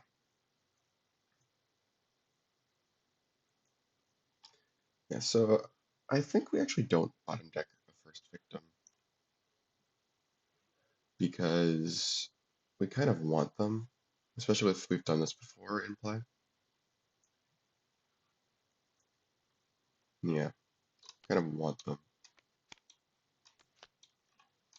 So we'll play Visionary, which will play Cooler Juliana. Regular Juliana will replay the Visionary and do First Victim. Alright, now what? We have Cooler Juliana's talent as well.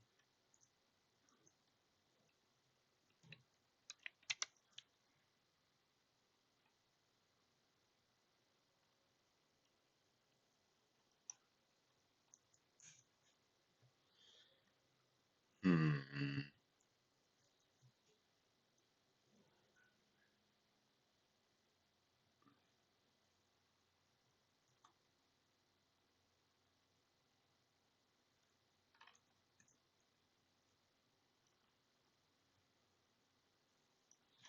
I kind of want to keep both of the Julianas in play. That might be worth losing Sunset Avenue for. Yeah, we don't really have a good minion to play, or good action, excuse me. So I think we just hold off. And Cooler Juliana, similarly, I don't think is gonna help because it gets played there, which means we just get lost. Yeah, I think I'm okay with that. Okay, before the base cards, we are gonna destroy Femme Fatale to move away Cooler Juliana, probably to Winter's Redoubt. And Femme Fatale's ongoing. We'll give power to. I think we want to spread step out. We're gonna put on the first victim.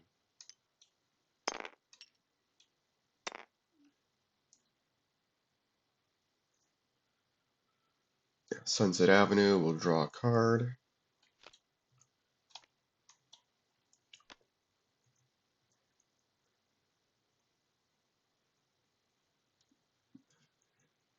Oh, you know what? No, we should put Cooler Juliana on. We've done this before because that'll allow us to do some shenanigans with Eternalists. Okay, there we go. Yeah, and that'll also prevent off-putting from moving something away. Do they want to save off-putting, or can they just liquid humanity it? That might not be worth the minus draw. Yeah, considering we're kind of lacking in draw, I don't think liquid humanity would be worth using. So we've got to actually think about this. If we swap away Juliana with Assigned Seed Kid, that would be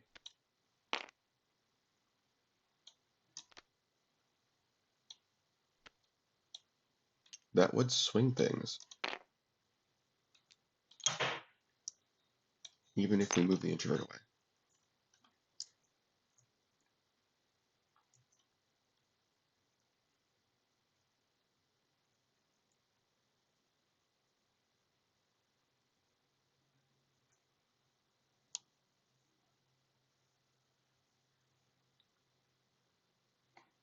Hmm. Counterpoint. Film Noir can do this math as well and see that moving Cooler Juliana away now is not a good idea. Hmm. So maybe they move regular Juliana away now because that's a smaller swing with the Femme Fatale. They would move regular Juliana away. Yeah, they would move away regular Juliana because that takes the power counters with her so that Assigned Seed Kid can't steal them. Yeah, because Film Loopers can do the math with Assigned Seed Kid as well, they would know that moving Cooler Juliana away is a bad idea and moving regular Juliana away is a better idea. So they will do that instead. Yeah, that's a lot more insulated. And now, yeah,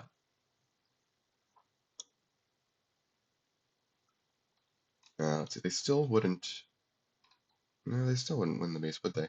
Because they can swap away the first victim and win it by one.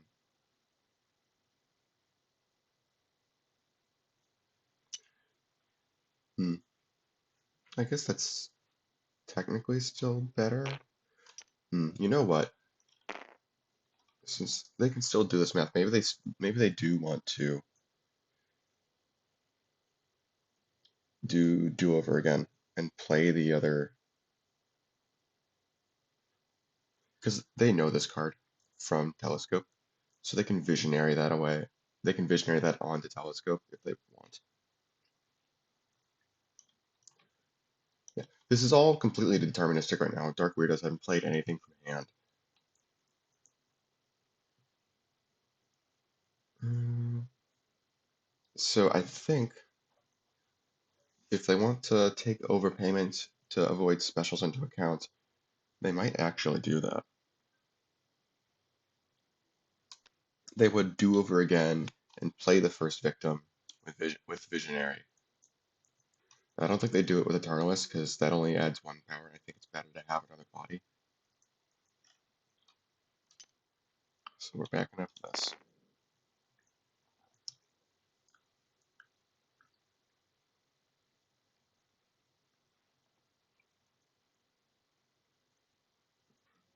Yeah.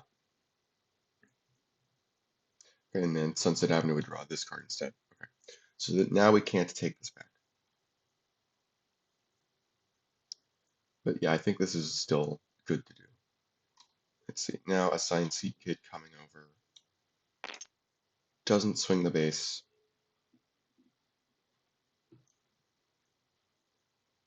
It would only save the introvert, and I think keeping Assigned Seed Kid around as a threat is better. So they just narrowly avoid a complete overpayment.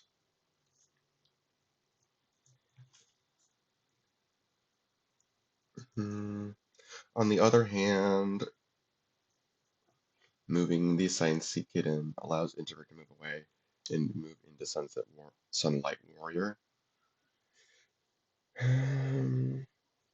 Which could definitely be better long term. And Dark Souls definitely needs to think long term. So maybe that is better. The only thing I can think against this is that this is just such a big threat. Like we've even seen it here, it's forcing a huge overpayment. Hmm, need to think about this for a sec. No matter what the scores would be 4 and 2, we can make it 6, 7, 8, 9. We can break Cooler Ice Castle. We can break Cooler Ice Castle to get Assigned Seed Kid back with Old Soul. Yeah, yeah, yeah, sure. We'll do that. Swap. Doesn't matter which one. Because, yeah, neither of these are big enough to. Neither of these are big enough to break Cooler Ice Castle immediately. Oh, no, First Victim has to go to Winter's Redoubt because it's swapping. Yeah, that's fine. Okay, yeah. Now, I think we leave it there. Yeah, none of these. Well, no, sorry, we do move the introvert over, but that's it.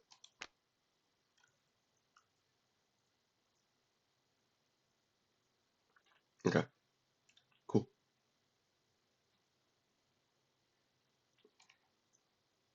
All right. Base scorers 1, 2, 3, 4 to 1, 2. Single indemnity is definitely going to move away Cooler Juliana.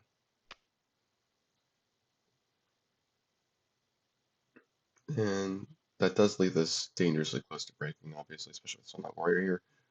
But I think they're gambling on the replacement base being somewhat large. And they don't know about the plan to revive the assigned seed kid.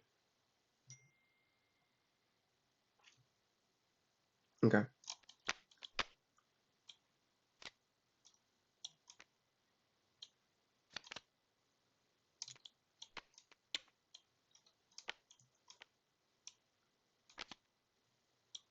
Checkpoint Aleph.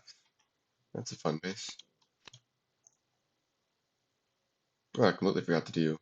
No, it's not their turn. Gosh, so many specials. Okay, I didn't know any of these cards. We can just shuffle it safely. Yeah. Oh, there was some deck ordering. Yeah, okay, we're not gonna worry about it. Deck would probably get shuffled soon enough anyway. Okay, there we go. We're done. Boom.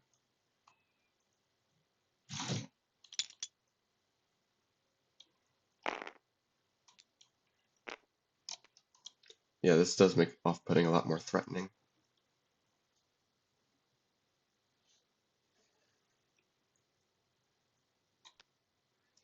Play Old Soul.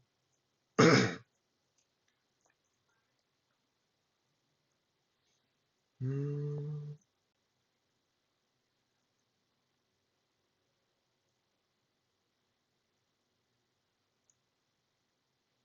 just looking at contrarian targets.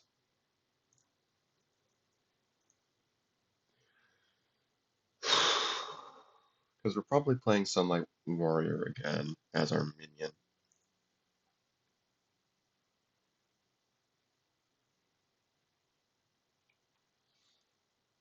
Hmm,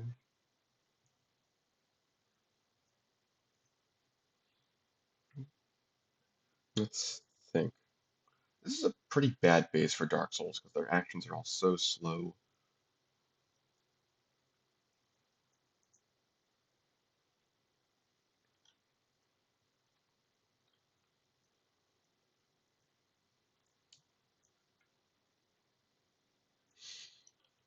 Hmm. Yeah, we can make the shuffling not a problem by using Introvert. I think that's probably an okay move anyway, since we're trying to use this as an intermediate base to break other stuff. So we can move like Cooler Juliana away. Is that really 12? No, it's not 12. No. Yeah, this is an issue. Well, no. What we can do is, since we're reviving a signed seed kid, we can use that as a anti-solo mechanism. Again, yeah. Okay. Action. Sunlight Warrior over on checkpoint left. Okay. Cooler Ice Castle is breaking. We'll use off-putting to move Cooler Juliana away. We will use Introvert. Move. Oh, there's only a signed seed kid in the discard pile though. Still think it's good. Would Contrarian flipping a signed seed or Introvert allow this to break? It would. Okay, so we can flip Contrarian or Introvert with Flip Introvert with Contrarian.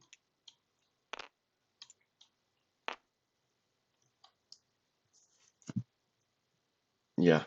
Yeah, then we can do checkpoint left later. Yeah. Okay. Then Old Soul will do its thing. Play a signed seed kid from the discard pile on Winter's Redoubt.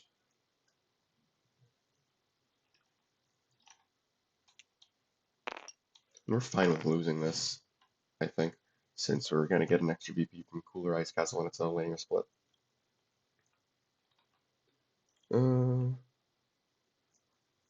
Well, swapping this for this would be 12 to 10. Actually, it would. Okay, yeah, we can see what happens with that. Okay, Let's see. I don't think there's anything to do here. There was no opportunity for them to use Fatal Attraction because Kulu Juliana got moved away immediately. Okay, yeah. This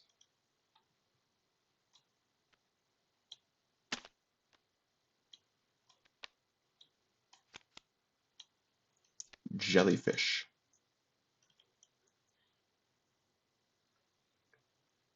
Hmm.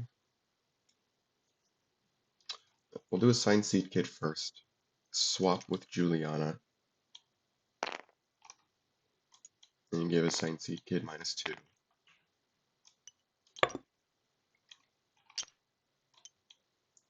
Is there any response over here? We can do Fatal Attraction to destroy the first victim and grab like Colt or something. That's a adding 3 power. Yeah, that seems worth. Although, hmm, is it better to trap the introvert? Well, hmm, do you think they have to think, would they move the introvert away? Oh, we've also got off-putting here, which is going to swing things further. So yeah, if we want to win the base, we probably should do that because that can move away anything here.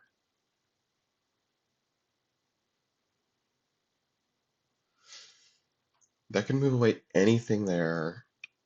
That's interesting.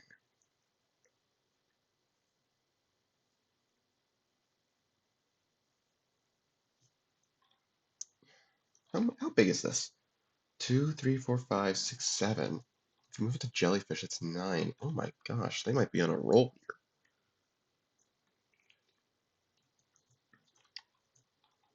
But first we have to think, do they do Fatal Attraction or not? It's a very good question. If they kill the first mate to grab Colt, that goes to 13 power. But but off-putting can move anything away, including Hardened Detective, I think. 1, 2, 3, 4, 1, 2, 3, 4, 5, 6, 7. Yeah, it would be able to move away Hardened Detective. So I think they hold off. Yeah. All right. Weirdos, off-putting. We'll move Juliana.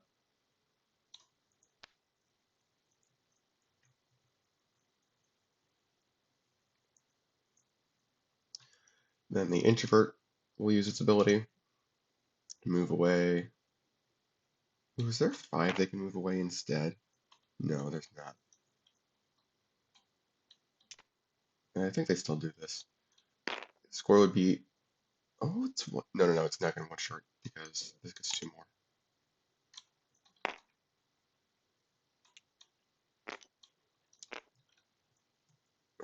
Okay, so score is going to be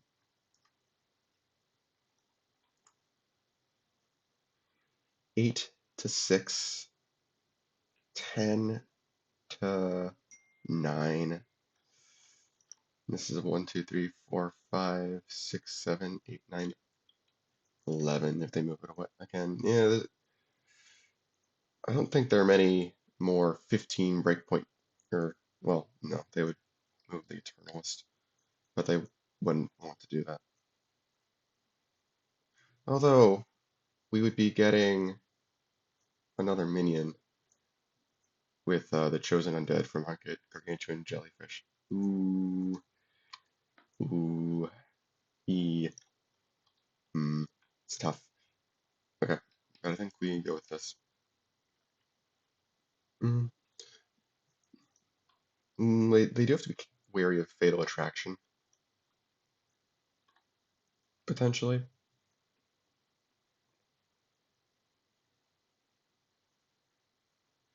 since by definition, any if they leave a minion that can score, or if they leave a minion that can score second place on Gargantuan Jellyfish. Yeah, and the winner's ability. That doesn't happen if they get the 3 VP. Yeah, I think they don't score jellyfish then.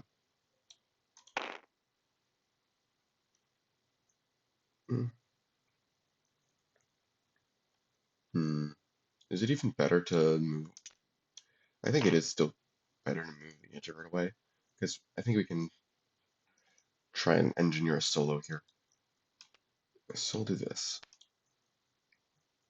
The +4 is going to go away, so it'll end at 5-9.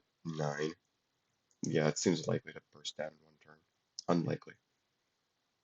So I think we can take the VP hit now. It's only one. Score will be 8-6. But if we can get a solo here, that would be 10. Yeah, I think we can work with that. Yeah, this is just very threatening in general. Okay. Yeah, I think we can leave it with this. Leave it with this.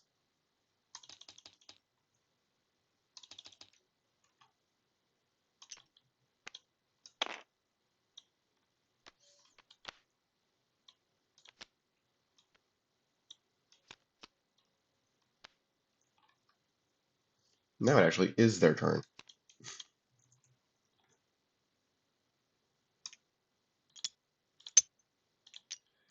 Yeah, it goes away.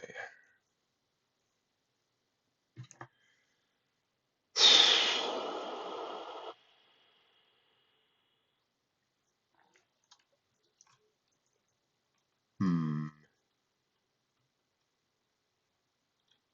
They do still have Juliana. They can make her too big to move away with off-putting, but that seems kind of unwise.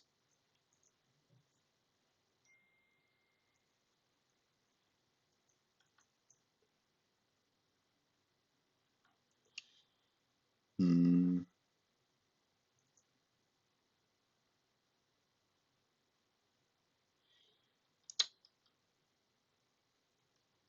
Interesting scenario we've got here. We could go for the jellyfish. We could go for the jellyfish and kick off Contrarian with Fatal Attraction. Can we do that though? We could play the Eternalist 3 times, and then we can play the Eternalist twice and destroy it with we've done this before for +6 power. That's 10 total on the base. Then we have no, we've just got a First Victim. We can play First Victim until we've done this before. We can grab Colt, which would trigger Eternalist, and that would be a total of +6, so still 10. And we'd have Private Eye for a random draw.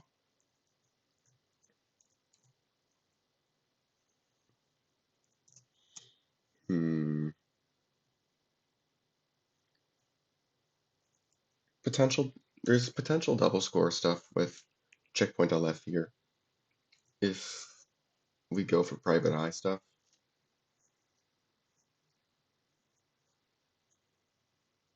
Hmm. Hmm. Well, the timing here is tricky.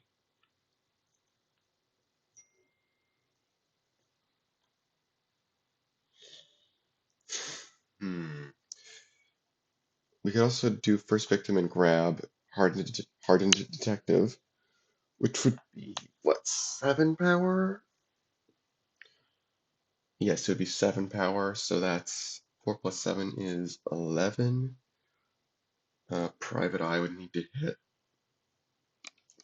5. Hmm. I don't know about that.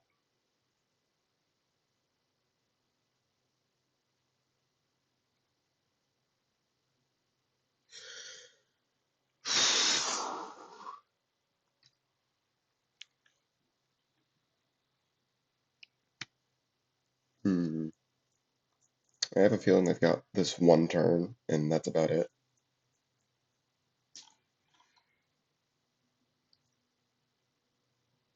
Let's see, playing Eternalist into we've done this before is 6 power for 10. Private Eye could, just thinking dreams. Dream hit would be Hardened Detective or Colt.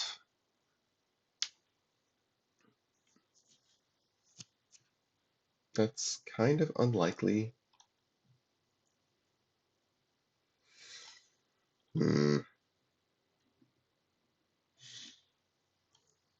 What's the backup plan if we fail?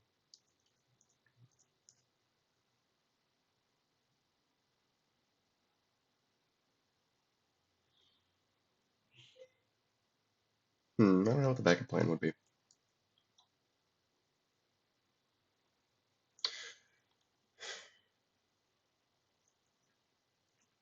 Eternalist would be 10 power. Private Eye, if you hit, say, the other partner in crime, we could do that and move the two of these guys. This would be a 7. This would be 11 power over to checkpoint Aleph. That's 20. Mm,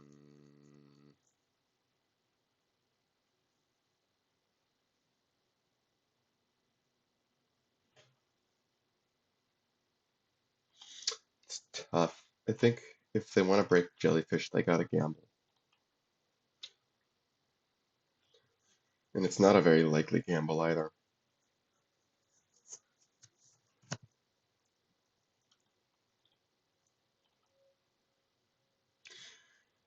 Uh,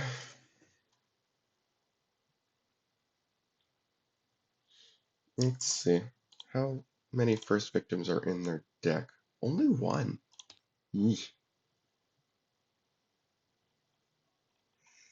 What's the safe play then? The safe play is putting another minion on checkpoint Aleph.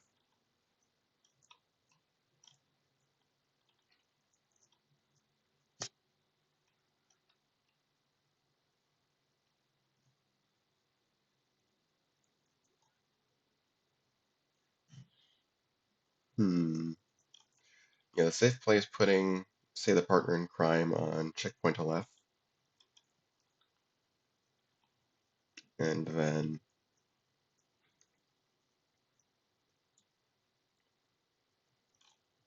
hmm.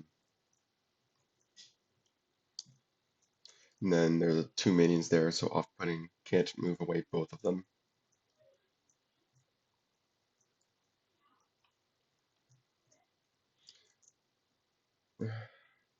I think I might want to commit the first victim instead. Is there any possibility of first victim until we've done this before lending itself to getting more presence on checkpoint Aleph? Only if we get another partner in crime.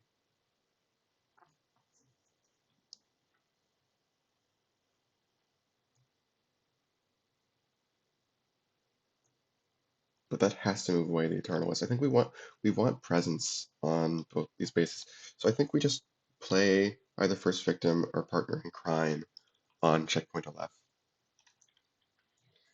Yeah, especially since partner in crime on checkpoint Aleph. We could gamble on checkpoint Aleph as well. Well, the idea would have been to use Private Eye to set it up, because we don't necessarily have a great suite of options for checkpoint Aleph hits. Like if we did reprise and then played their next turn as well, it has the potential to do some cool stuff, but it would depend on drawing some actions. Maybe we still do it. Hmm.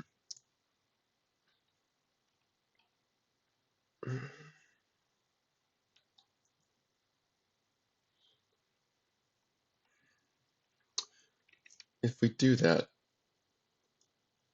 there'd be 13 power on the left to start. Sunlight Warrior makes it 16. They'd have to add 6. That seems pretty easy. Well, let's see. Yeah, if they have some of the Dark Souls 4s that can be flipped with Contrarian for positive benefit, for positive effect, then they can break checkpoint 11 easily.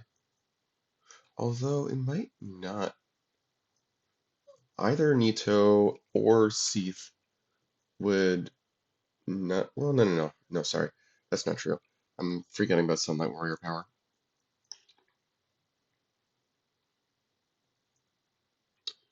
First Victim is the safe option. The safe option might be what we need. But they do have to think about Cursed as well.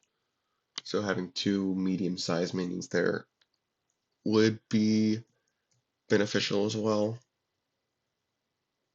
Yeah. No guts, no glory, I think. If we hit one of the 5s, we can use Reprise to get it back next turn. Loop Stress. Oh, that's so good.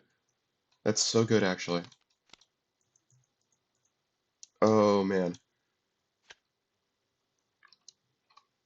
Okay. Now what? Now they've got some options.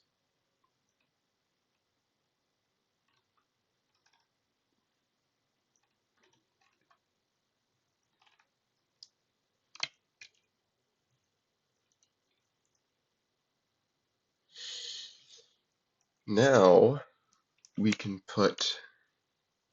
let's see, we can put Hardened Detective on top of our deck and use Fatal Attraction in phase 2 to kick off the Contrarian and get Hardened Detective to recoup the power.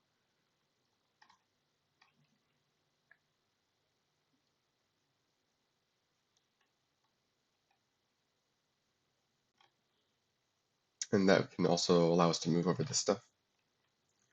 That would be what, 5 for 9, and this is 8. And that would break the base. And we could destroy the Eternalist with Gargantuan Jellyfish to move that stuff back off. Ooh, this is spicy now. This is getting spicy. So I think we do Hardened Detective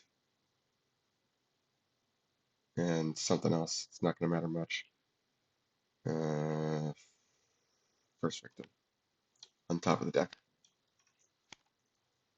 We have our normal action play, which is going to be Fatal Attraction. Oh, no, but we don't have a minion with less power there. We can use Partner in Crime. We can use Partner in Crime to destroy the Eternalist. And we can recoup. Yeah. Yeah, so what we'll do is we'll use Partner in Crime to destroy Eternalist. That will trigger Private Eye, which can let us play. Okay, that's good to see at least. Play Hardened Detective. He gets the Eternalist's power, his 1 power, which actually does help. And we can move these over.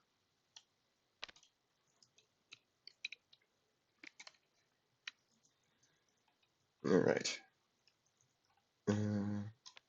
Where's this? Oh, that's right, it's just destroyed.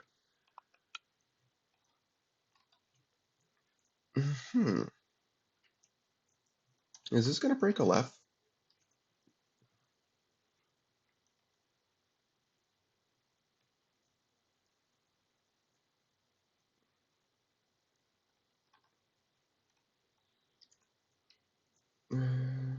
Because Hardened Detective will have Contrarian's power. So it'll be a 6, 7, 8, 9. This moves away for with another 4 power for 13. So that's 18. if we add 4 power, oh yeah, we can add 4 power over there. Yeah, we absolutely can.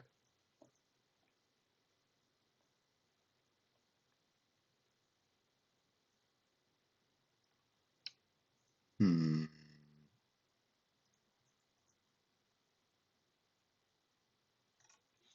Yeah, and then we can use Femme Fatale to move the partner in crime away again. We'd have to leave Hardened Detective there, but that's fine, I think.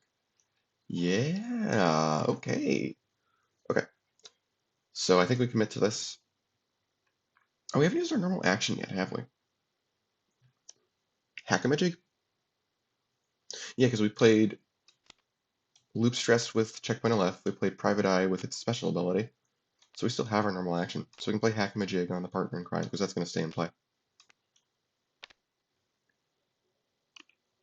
And I guess we may as well use the talent.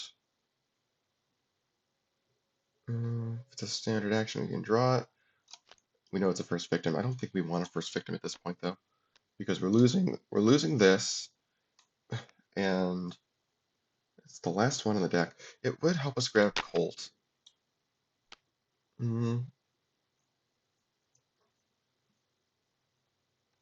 yeah, yeah. I think we're starting to run. We're starting to run out of ways to use first victim, so I think we can afford to get rid of it in favor of better stuff, hopefully. Okay. Gargantuan Jellyfish is scoring. Use Fatal Attraction to kick off the Contrarian,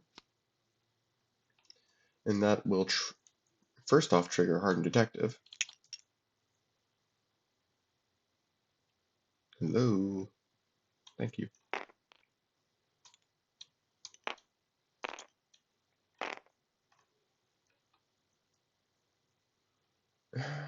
Then we've got these guys. Just for ha-has. Would they be able to 16? No. So yeah, they're gonna go back to a left. Then Gargantuan Jellyfish will score 2 VP and an extra mean on each other base in play. We play a Femme Fatale. We've already used Checkpoint left. It's the unscripted one. And then we'll play an Eternalist.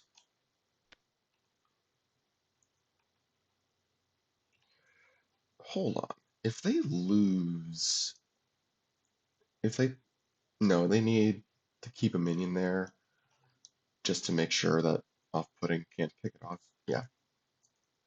Okay, Eternalist will still place a power counter on the partner in crime. How big is this thing? It's a 5? Hmm. Hmm.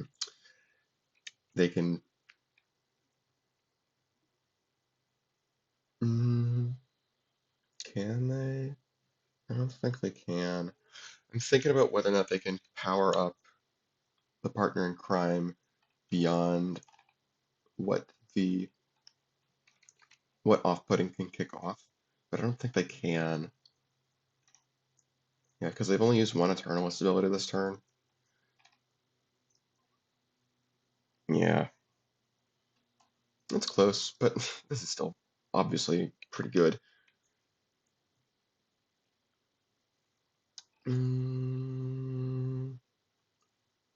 Just thinking if there any we can use Hackamajig. Can we? It's in phase 3.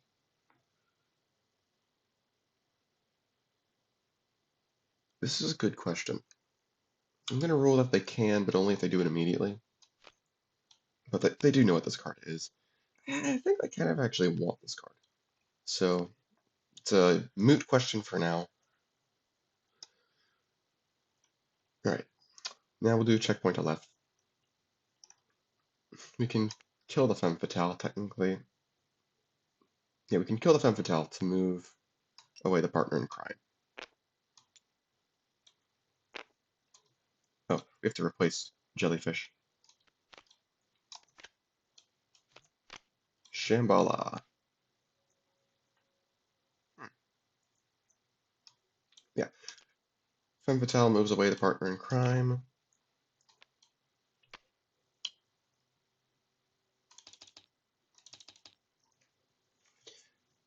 This can't do anything. These guys can't do anything. They have to leave the introvert there if they want to have VP there, which they definitely do want to do. Okay.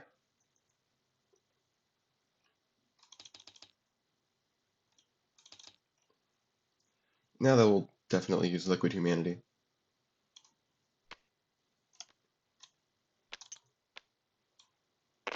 Sunlight Warrior goes away, which is disappointing.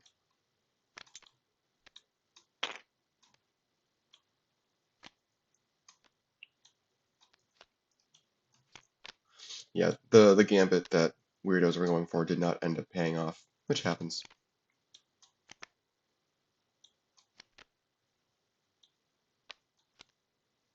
Just filling up Crypt with the necessary monsters.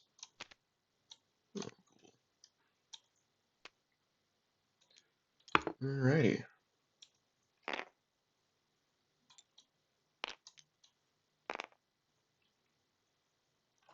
Whose turn was this? This is their turn.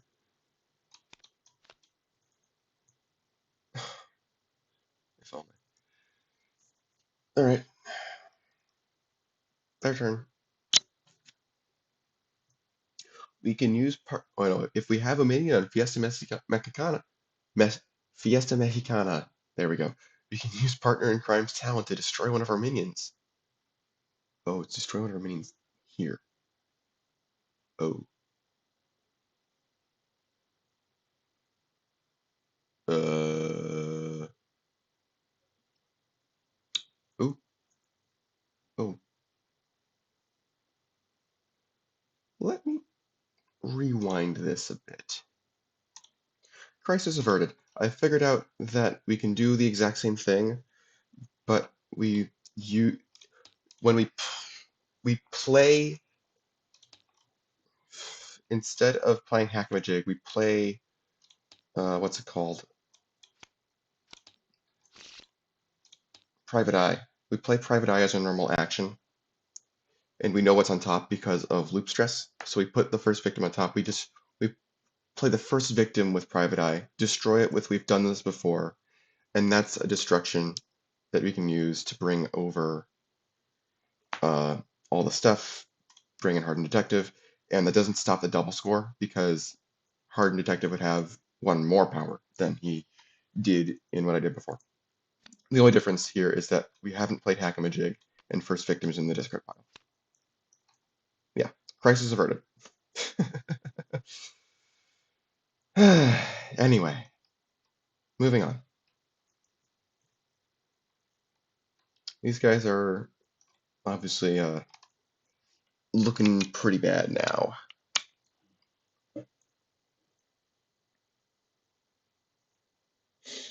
I think what they will do. That's one of your minions, right? Yeah.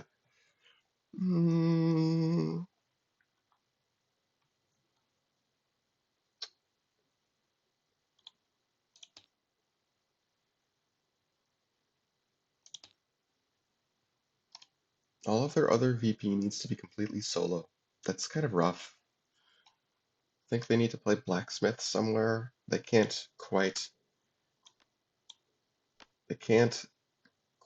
get to Shambhala this turn, I don't think. The joys of Dark Souls. They've fallen behind. They're not catching back up. We'll attempt to draw an action. Yeah, it's an action. Cool. Oh, Oblivious could actually help. You can put Oblivious on the partner in crime, prevent it from moving. That has to be our normal action, though. Yeah. We could play off on... No, we can't actually. It has to be one of your other minions. We can... Yeah, we can't use anything else. Yeah. So that's it. Phantom allies. You're so slow. You're a bit too late. Alright. These guys.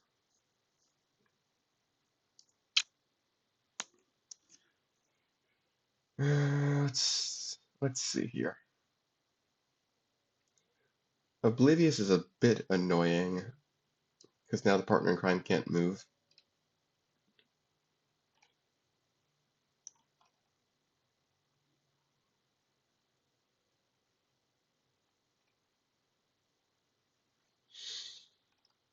Hmm.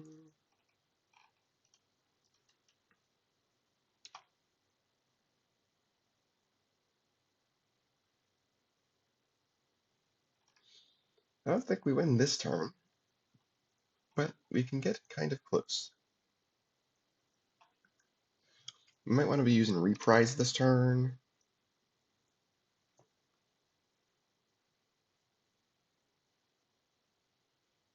Mm,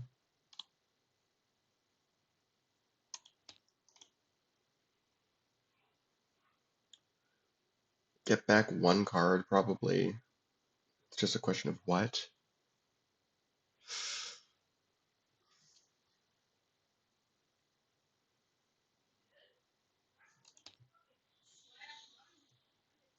Hmm.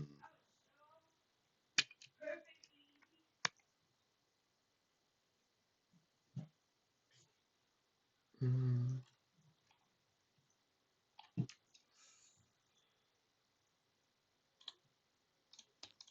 What do we do?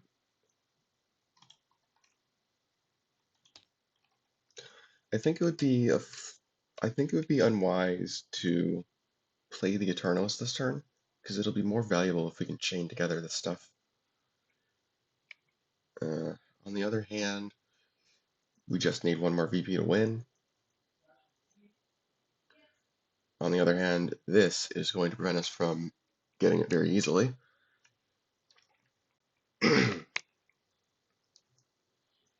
In fairness, even if these guys had somehow won Winter's Out, the score would be 13-9, which is still pretty bad for them. So I think we just do reprise and get back, not necessarily Hardened Detective, although maybe Hardened Detective. Hardened Detective would allow us to liquidate the partner in crime's power. This is and then move it somewhere else. Although this is a very long-term plan.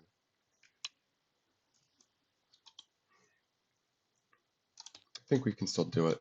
We'll play reprise.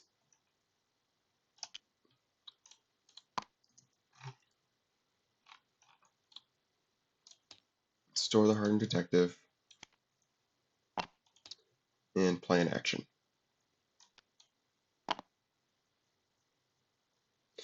That'll be Hackamajig, I guess on the Eternalist. Can we go on any minute? Can go on any minute. It's funny. Yeah. Do this. Nope. Think we'll bottom deck that. I think there are better things for us to draw.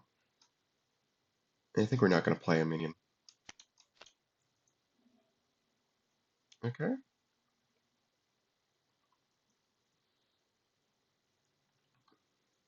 And over here, what do we got?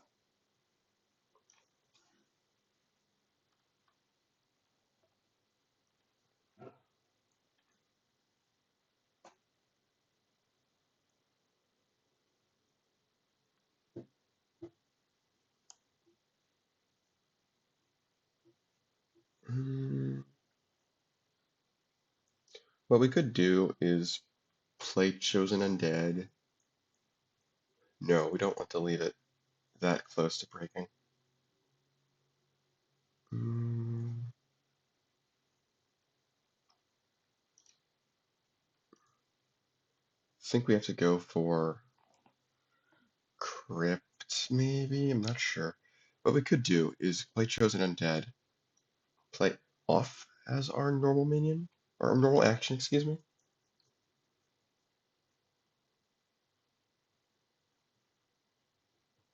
Hmm.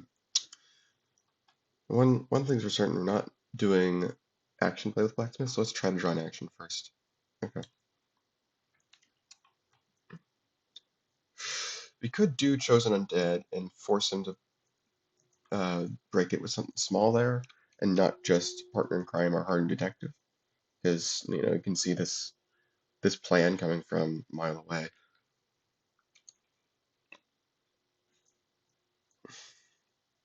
So we can try this. Yeah, we could have also, yeah, yeah, works. That's fine.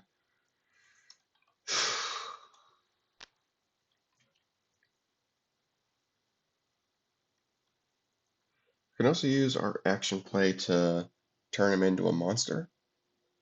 That could be better. That could definitely be better.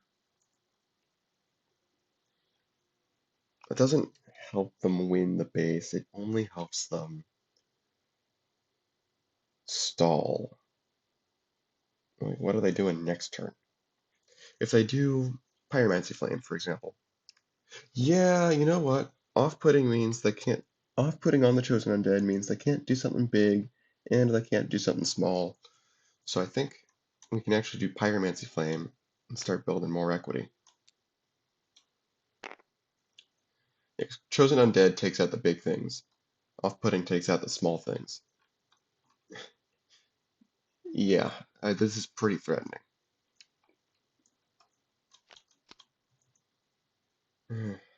Gosh, they're just not drawing their Dark Souls stuff. This comes off.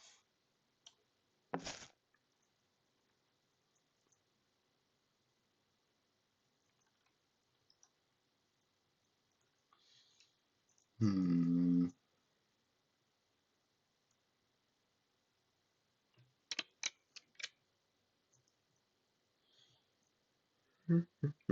Hmm.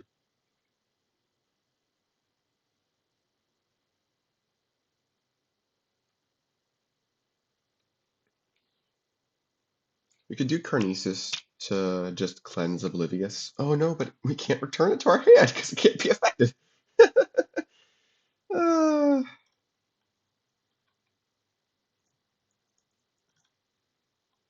this is annoying. We can just continue to build on Fiesta Mexicana. We can also do Hackamajig. Let's start with Hackamajig. Fatal Attraction. That's nice. That could do some work, actually.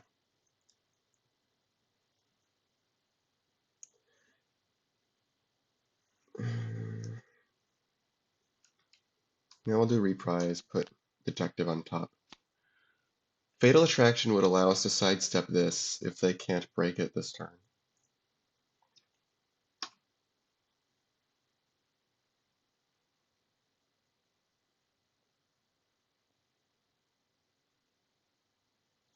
I suppose we should, if we're going to play a minion on Fiesta Mexicana, we should hold off.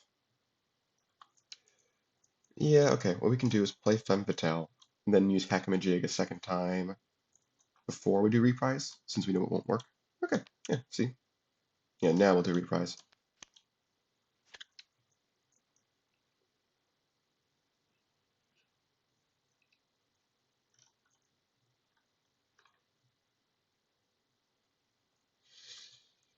I don't think there's a single action that makes sense for us to play.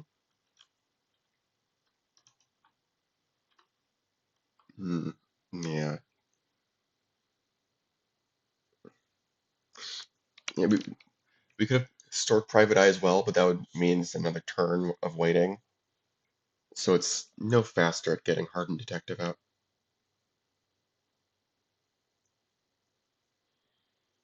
Hmm. Yeah. Next turn, we'll have a bunch of power to send wherever we want because we can play Hardened Detective on Fiesta. Femme Fatale can be destroyed with Partner in Crime for real this time. Gosh, that here is so annoyingly formatted. And the Hardened Detective would be 5 plus 6 is 11. We can send that wherever we want, along with whatever we have with our action. Should we have a backup plan for our action next turn? I don't know. I'm not sure if we're gonna be able to move. Uh, Carnesis might. Carnesis moving cards might be able to help with that. Give us some more oomph as far as moving stuff around goes. We'll see. I think we just don't play in action for now, though. Okay. Cool. These guys, do they even have any standard actions? No. So Pyromancy Flame could just do this.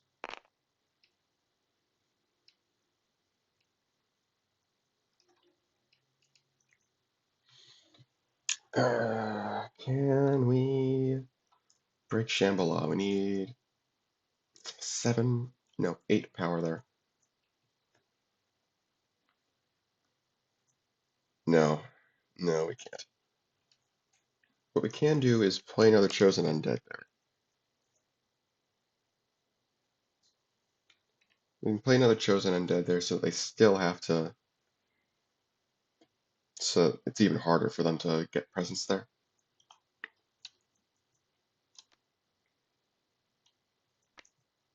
And we can also put off on the Femme Fatale.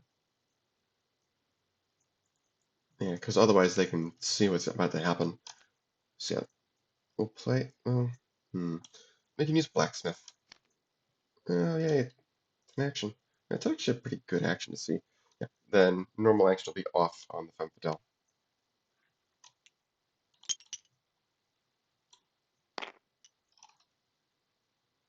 I'm just now realizing that's the one that isn't scripted. But now it, no, is it? No, oh, it's not, never mind. Okay, so yeah, this is all correct now. Cool, now that's a 0. Cool. Alright.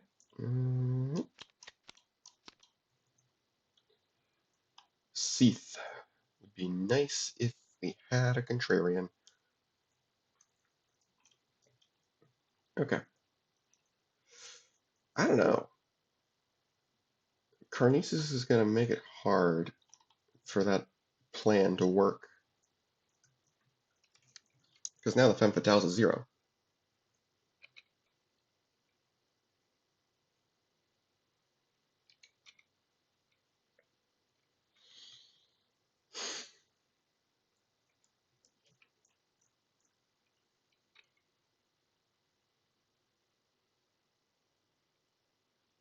If they had Colt, this would be nice at least. I don't know if they would actually win as a result of it. Okay, now I can't just throw the Hardened Detective over there because it would just get taken out by the second Chosen Undead. So they would actually need 2 minions there. Oh, but they can just move the Eternalist over there, right? Oh, but they can't take out the one with off-putting on it. Because that guy is a 2, 3, 4, 5, 6, 7 on it, isn't it? Uh-huh. Yeah, they can. Was it equal or less power? It's strictly less. Okay. Yeah, so even if somehow.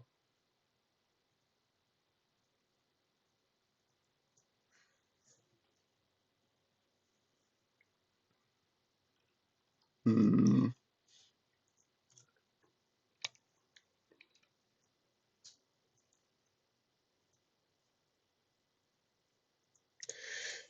Can we spare an action play to make one of them a monster?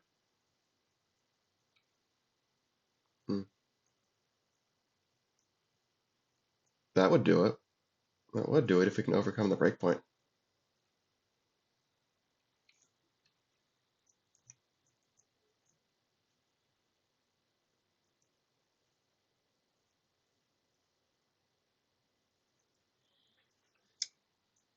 Let's think here. We can also just break it with 2 small minions. That would work. If we do Eternalists.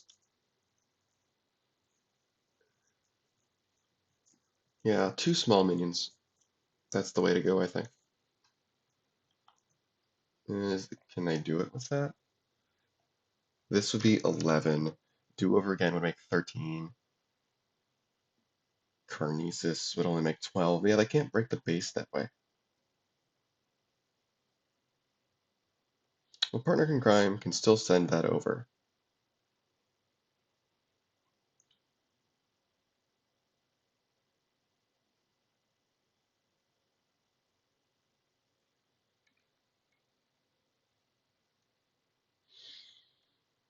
Weirdos definitely know how to stall.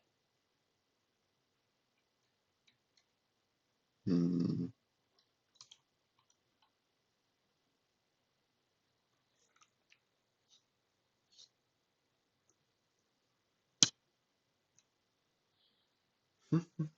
Hmm. We could do Hardened Detective Fatal Attraction on in phase 2. Hmm.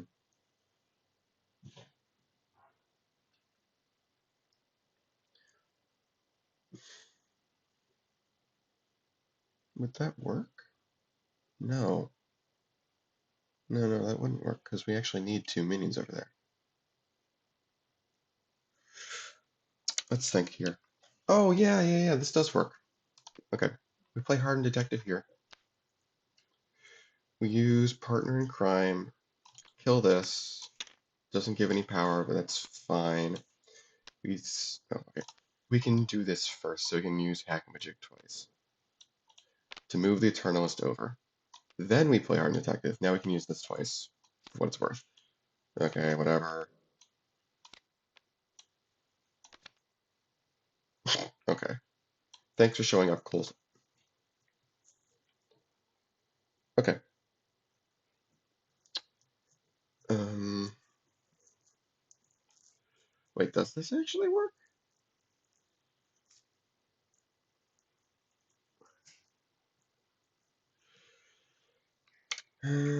Does this actually work? I don't know. It doesn't. No, it doesn't. No, this doesn't actually work.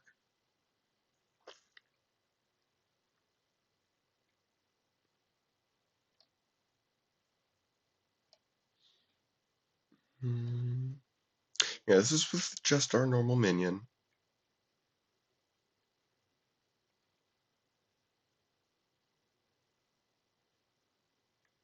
Can we power up the Eternalist? No.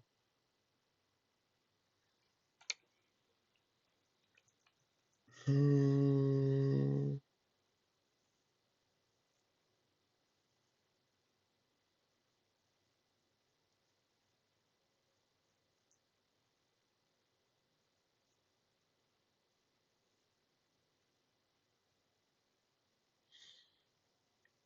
Making the small one a monster doesn't help. We need to give Hardened Detective 2 more power somehow, but we can't quite do that. Do over again only adds 1.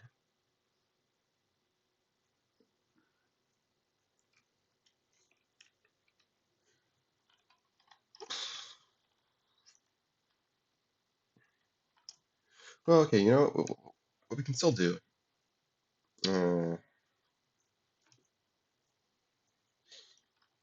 is we play an Eternalist instead.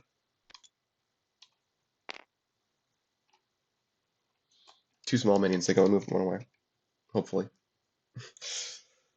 Uh, mm, yeah, and we can only get to 14 with do over again. Oh, no, you know, we can't break the base. We use do over again for 2 power counters. Then we do Flirting with Danger on somebody. We'll flirt with danger even more. Put on the big one. Yeah. And this is complete. This is deterministic, doesn't rely on what Hackamajig does. And they can lose the base and still win the game. Yeah, yeah, this works. Er, well, no, they do know about cursed.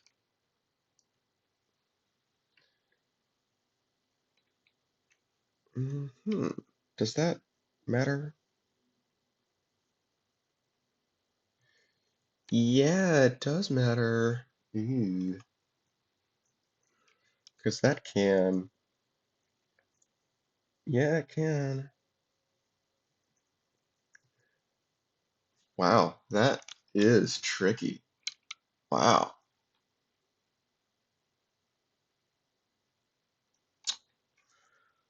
that is tricky. Hmm.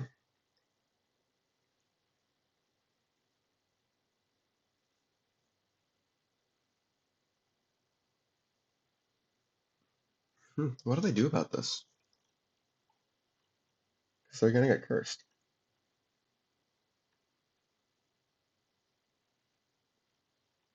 They know they're gonna get cursed.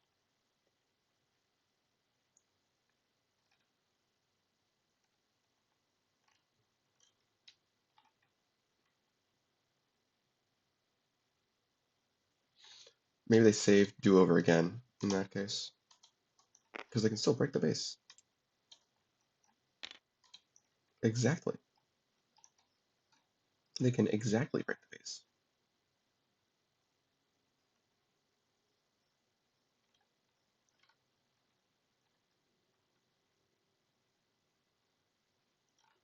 Flirting with danger is a bit of a liability, but it can also potentially be. No, they wouldn't activate it. This is just awful. Wow. Oh, no, no, no. You know what they can do? They can use Fatal Attraction. No, not Carnesis. Do over again. Yeah, they can use Fatal Attraction to take out the second chosen undead, so that curse doesn't matter. Okay, there we go. It's solved. Alright. That was rough. Shambhala scores. Fatal Attraction takes this out. Because we've got a 3. We've got a 3 there. Off-putting can still move away. This guy, move him over. No, we actually do want it over there. But chosen undead can't take it out, and Chris doesn't do anything because there's only one minion there, and that is a 2.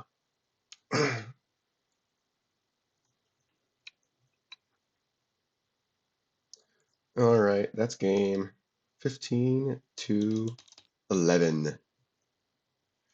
Wow. Let's see. Yeah, that's just a close game. Dark Souls did not draw well. And in fairness, uh, Film Noopers didn't draw terribly well either. Like they didn't see Colt at all. We'll see what happens in game 3, I guess. Yep. See you there. All right, and it's time for game number 3. Since we're 1-1, we're back to the original starting turn order. This is the first time we've seen Outskirts in the tournament. This uses a side deck of monster-like cards called Abnormalities from a custom Lobotomy Corporation faction. I have not looked through this entire deck, so this is a wild card for me as well. This is the one we've got here right now. I'll leave this on the screen for a sec. Looks interesting. Uh, yeah, interesting.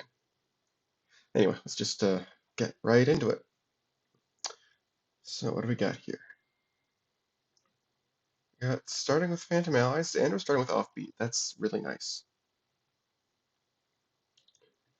Let's see. Voodoo Doll and Control Freak are both kind of whatever. I think we play Voodoo Doll first. Uh, hmm. I don't know. we'll just do, if that's before this space, yeah. We'll just go for outskirts first, I think. We'll put Voodoo Doll there. We'll put Phantom Allies over on Benchy McBenchface. Nice. Good draw. And we've got Lord Vessel in case we need it, so I don't feel too bent out of shape if we don't get a Chosen Undead to pair with that. Amano Iwato seems like a very good base for loopers in particular. We've got Hackamajig already, which kind of points us towards not going to Amano Iwato, because we kind of want to use that, at least not immediately. So what we could do is Visionary on outskirts. Yeah, I think this is kind of just a blank 3 with Film Noir in the game, because they can really easily take care of this, and that'll take care of all of the other minions that have used it, so it's just not a thing that's an option at all. We don't want to put Hackamajig on the Femme Fatale, because Hackamajig would go away as well. So I think we're just going to do a Visionary, so that we can put Hackamajig on it. Maybe put the Visionary in Benchy McBenchface? No, I think we can progress on outskirts. I think we kind of want to return that, though, because Hackamajig can at least draw it. Alright. Of course we draw something better to put Hackamajig on immediately. That's okay. Alright.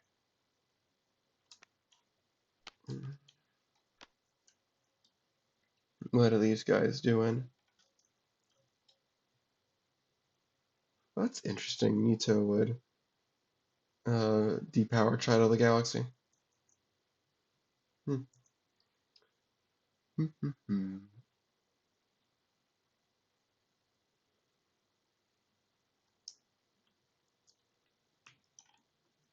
Oh, start with Phantom Allies, obviously. Yellow for draw.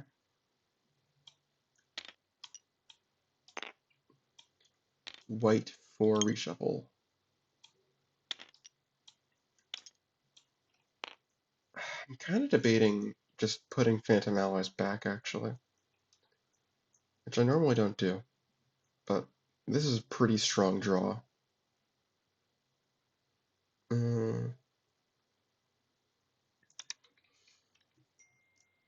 Kind of thinking we could... I don't think we need to. I think we got other actions to play. Because I think what we can do, we can put Bonfire on Benjamin Bench. Oh, it has to be a place where we have a minion. We can put Bonfire on outskirts. We can do Nito and then Bonfire. Benchy is still a good base to go for if we can help it. So this will keep us flexible. Ooh, got a Contrarian. That's good. Alright.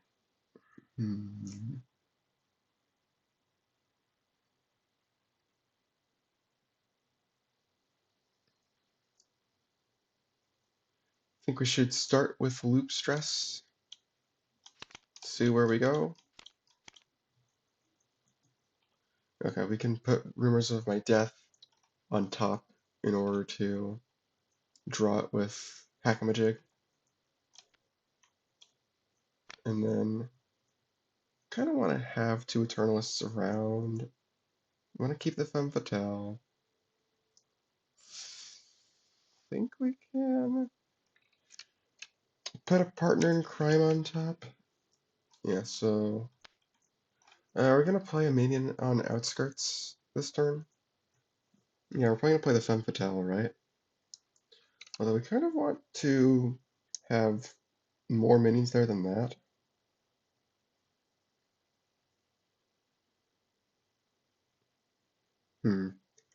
It's difficult because we kind of want to stack stuff to make use of the Femme Fatale.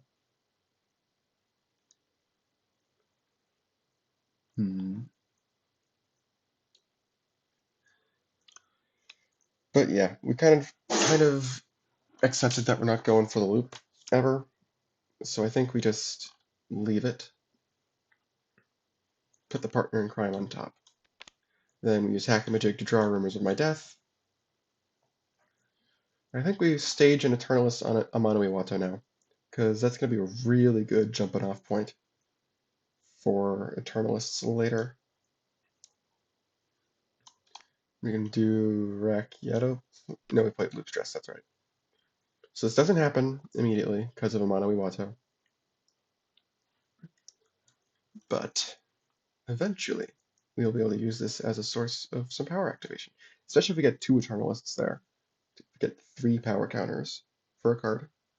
That'll be nice if we can manage that.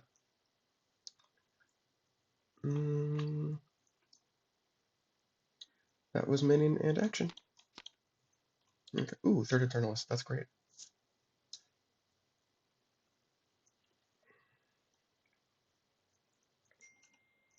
Let's see. Do we return Bonfire? I think if we can score Outskirts, then we should, especially with Lord Vessel. Because we'll be able to draw Gravelord Sword soon enough. So let's see. If we move Gravelord over to Outskirts, yeah, it's worth noting that Child of the Galaxy would still be affected by Nito no matter what, which is unfortunate, but what you gonna do? Currently, these two would just cancel each other out, so it'd just be 9. Contrarian would be a 5 for 14. Not enough. Okay, so I think we don't. This monster is kind of unfortunate.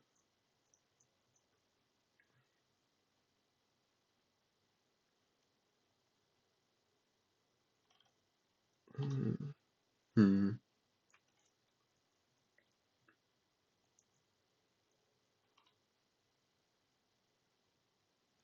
Are there any other things we can do with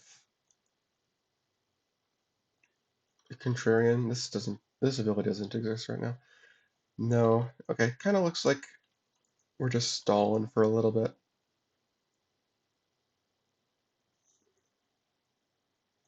Hmm.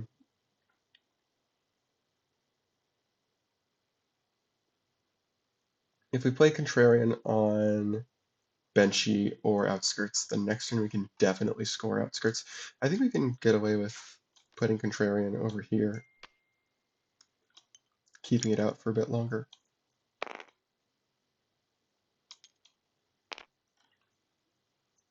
Then we can just play Lord Vessel in preparation. No need to uncover it immediately, obviously. Yeah, because it's very unlikely that they'll be able to go for Benchy now. Draw 2. Cool. Give me a sec. And we're back. Okay. Yes, these guys. What are we doing?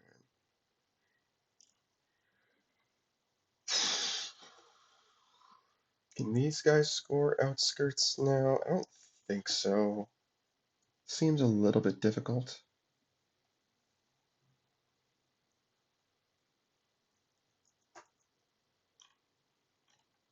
Hmm.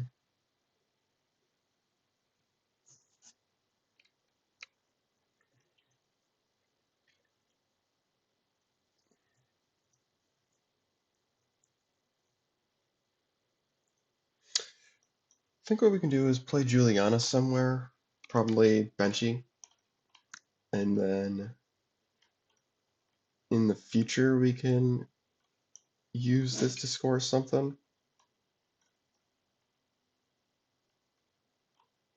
Because I don't think we can score outskirts this turn.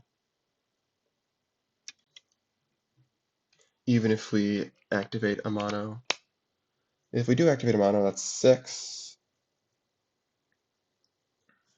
We could Fatal Attraction potentially for +3. So we're starting with 6 from a mono. Partner in crime would be... Yeah, no, we can't get more than the 4 out of partner in crime. Yeah, I'm not seeing how we would do that with this hand. Okay, so we're not going to bother with this yet. Start with Hackamajig, I guess. That is definitely not a standard action, but we will keep it. Okay, yeah, I think now we definitely pursue this. Possibly put Rakyetoplan somewhere.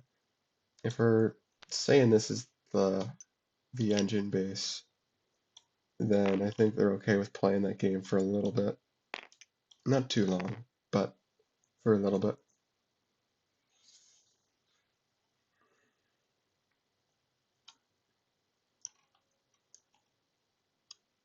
Yeah. Okay. And I think we said that these guys can break outskirts now. We would do that by returning Bonfire, moving Nito, so that these, for starters, these -2s would come off. Contrarian would flip Nito. Boom. Boom. Have to add 9 more. This is a 6, 7, 8. That would be the 9 more with Impatient. And then we'd have an action spare to play Bonfire, I guess. Yeah, sounds good to me. Oh, and we would get that solo if we do Cursed. Seems fine. Yeah. Alright, so do Control Freak, and it's got +2 from Nito.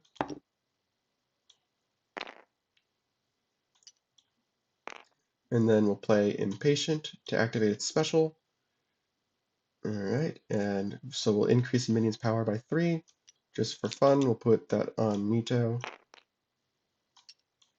And then our normal action will be Bonfire.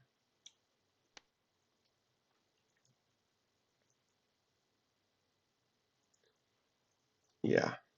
And then before the base scores, play Cursed. Although, well, yeah, the biggest thing that they would potentially be going for would be a mono. Uh, hmm. Actually, I don't know if that's worth. If it did enable them to score a mono, then that would probably not be worth. Yeah, maybe hold. I'm just thinking. Being 3-1 versus 3-0, it's marginally different.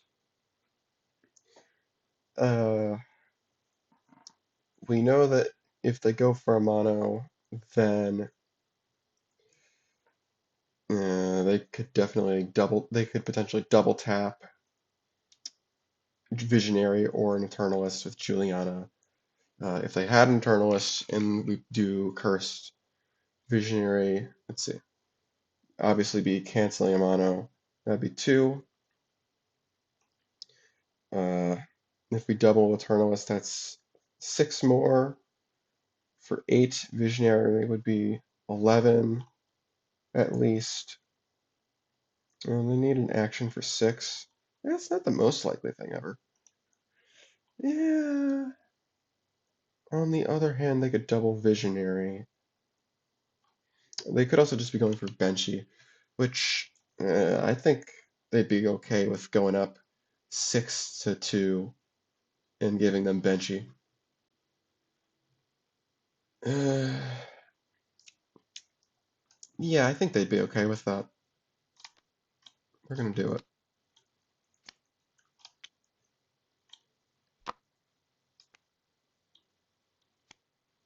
Cool.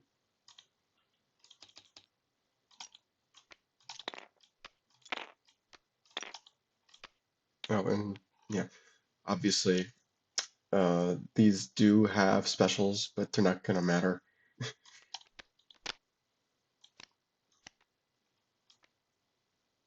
And I don't believe these give treasure at all, so we're good on that regard. Flying Tavern! What a base. We love it. Ooh, it's Chosen and Deads. A little too late. It's okay.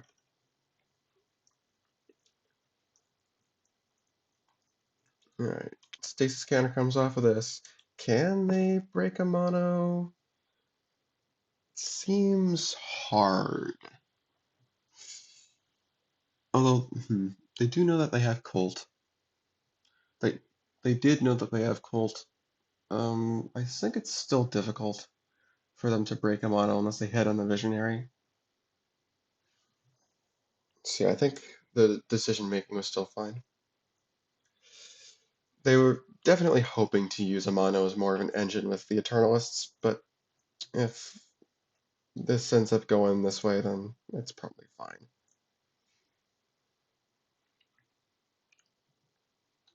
Hmm.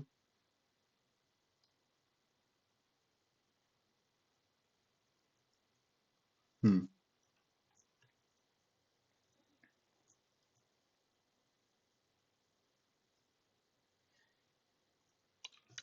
If they could double score a mono and Benchy, that would be nice. That seems hard, though. It seems very, very hard.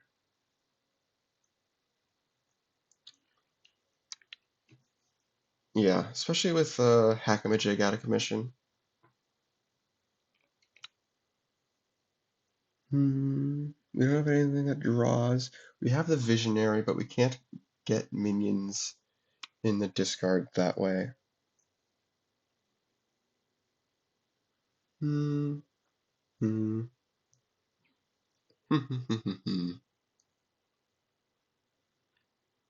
Let's start with a mono, I guess. If we activate it, that's 2. Colt would be 7, 8, 9 from triggering Eternalist. Juliana replays him for 12. Visionaries 15. If we hit on the Visionary with anything, that's enough. If we don't, then we need do-over again, definitely. And we could put the excess power counters on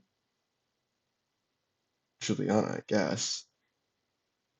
That might not be the best idea. Hmm.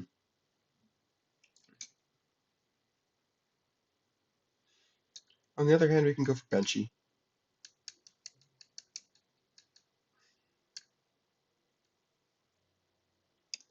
Although, as previously discussed, going to 6-2 with Benchy is not necessarily the best way to start a game against Dark Souls.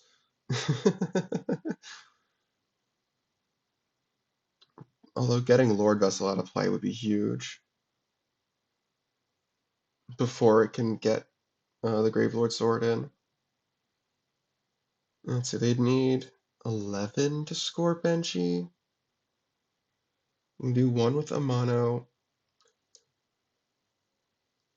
Then they can do 6 more by Eternalisting twice over there. That's, yeah, they can do that pretty easily. Oh, and they can do Fatal Attraction for the solo. Yeah, getting it solo is definitely much, much more uh, desirable. Yeah, they'll take that. Okay, so do they need a mono to do that, actually? They can just play. Well, okay. If they do a mono, then they can use Colt instead of an actual Eternalist, which is better because Colt returns to hand.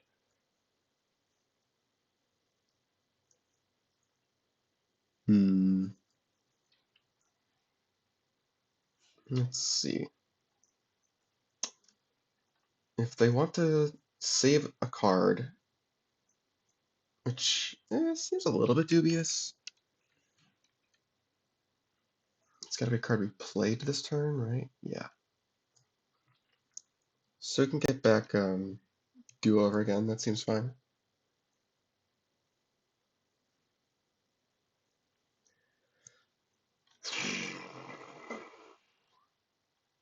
Yeah, I think we just figure out something to discard.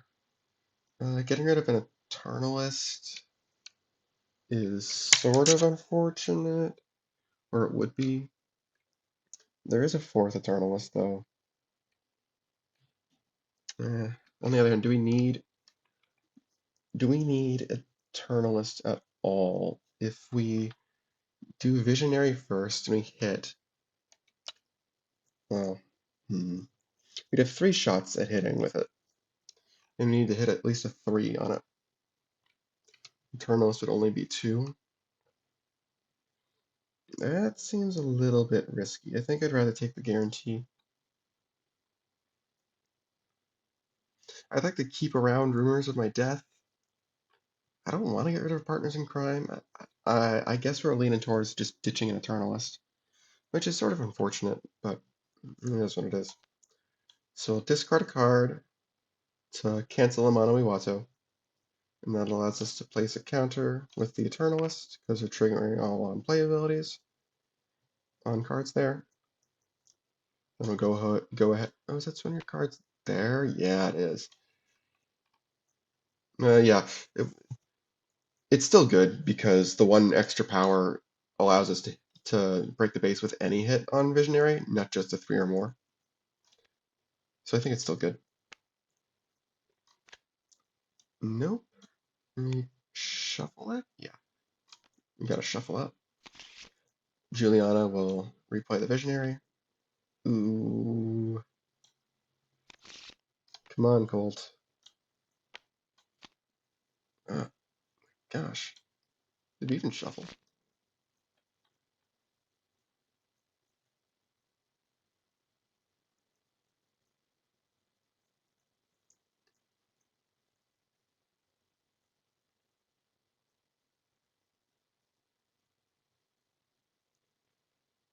Well, I guess we're using do-over again.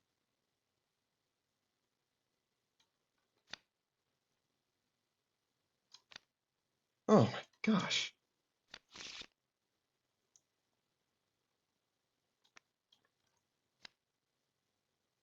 Uh, wow. That is really bad luck. Okay, would Eternalists have been better here? Let's just think. I think it would have been, because I've got this to start. Eternalists would be 9, 10, replay it for 11, 12, 13. That's still 16. Yeah, no. Yuck. Uh, I mean, okay.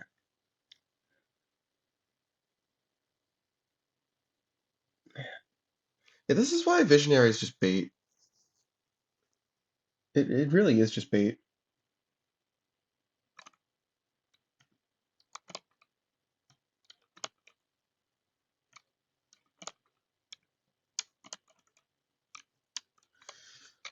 Huh. Well,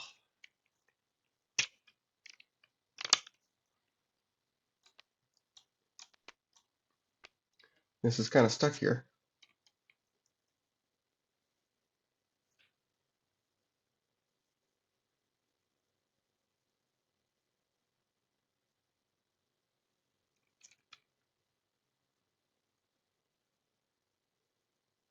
That was probably the worst outcome. Not hitting anything.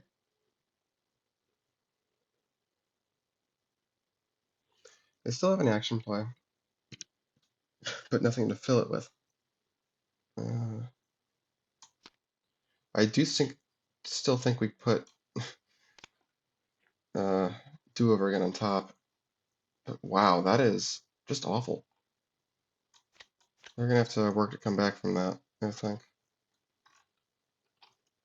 Because now we get Lord Vessel. We can box Nito and shuffle in the Gravelord sword. Oh.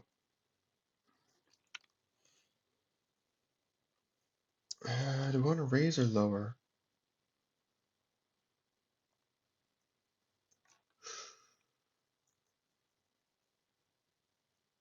I think we can lower it and then just stick another minion there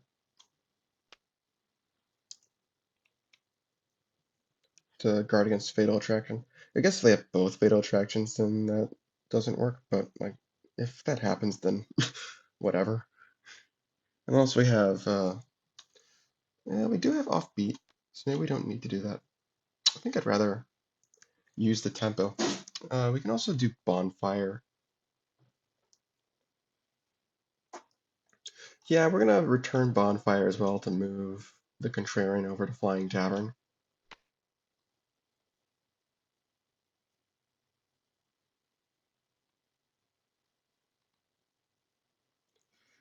Stick a Chosen Undead here. Oh no, this is so mean.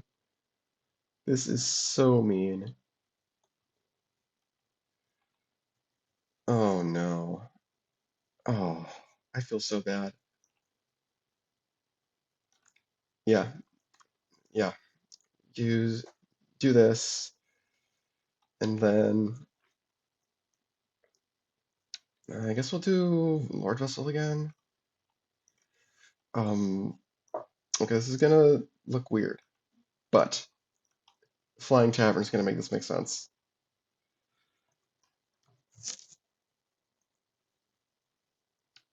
We're going to stick Bonfire here.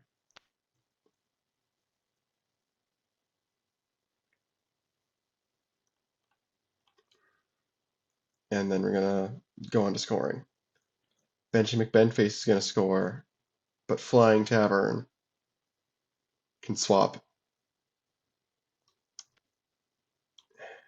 Do this.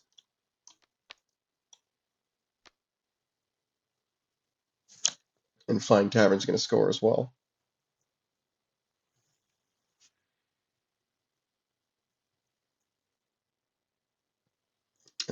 Yeah, we might get Fatal.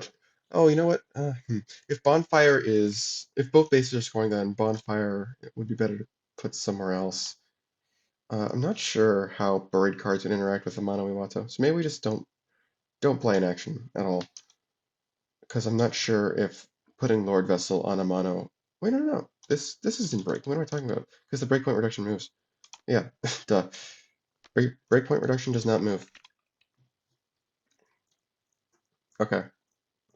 And now they will take Benchy McBenchface for themselves solo. Ouch.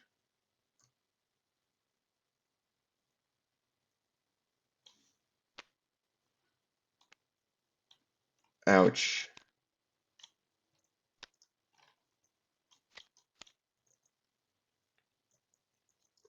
Dark Souls is up 5-0. That's just unheard of. Wow. That is something.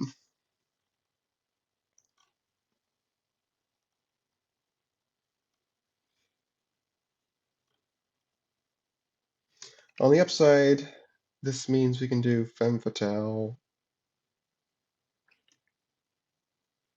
They might need to start thinking about the loop at this point. Because they've got Colt, they've got Rakyetoplan if they use the Femme Fatale to save it. They've got Hackamajig in the discard, but they've also got Reprise. They can think. They can start thinking about it, especially with a big base over there to move stuff to. Yeah, they can start thinking about it. They're missing. We've done this before in Golden Loop. So they could potentially start thinking about it if they really wanna. Mmm, it's tough.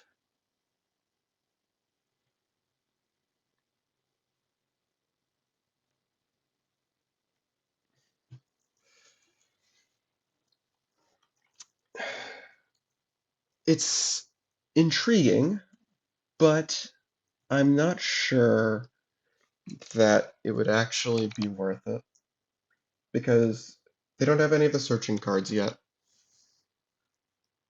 They don't, and they still need two more cards. Like, that's actually a lot. If they've low rolled on the Visionary this hard already, like, I think it kind of demonstrates that I don't think they can rely on their deck to give them the cards they need. So I don't think we can do that. But what we can do is do Partner in Crime here to break the base and save some more stuff. Save additional stuff. Play Reprise, I guess. Reprise and get back what, though? Hackamajig is still good. Like, it's just a good card.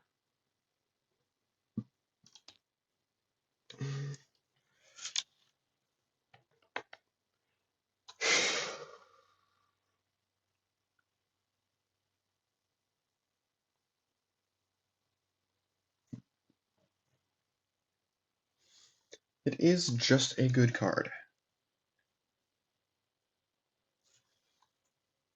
I think we can afford to do that. Mm, mm. And are we doing anything with Rakyetoplan? Nothing went to our discard pile this turn, so no.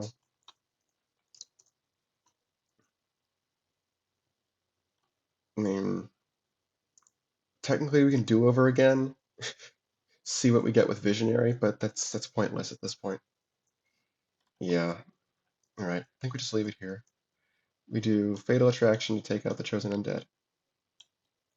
And then allow Partner in Crime and Juliana to move away. We definitely want to keep Juliana around. We're fine with leaving this stuff here because Colt's gonna go back to our hand. So we'll take a. Oh no, they're definitely gonna offbeat and keep the chosen. Do offbeat, keep the chosen undead there. Yeah, keep the chosen undead there.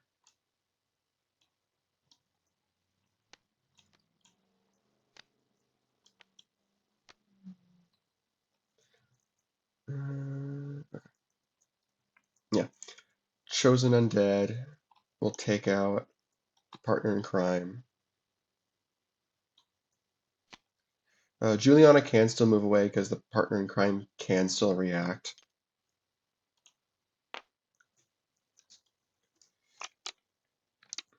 Okay. So yeah, it's the same result, but without a solo and without. We can do Rumors of My Death, definitely.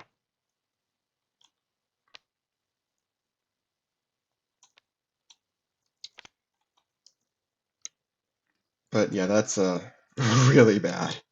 That's really bad. Alright, so 3, 7. Yuck. They got a hole to climb out of. They got a deep hole to climb out of.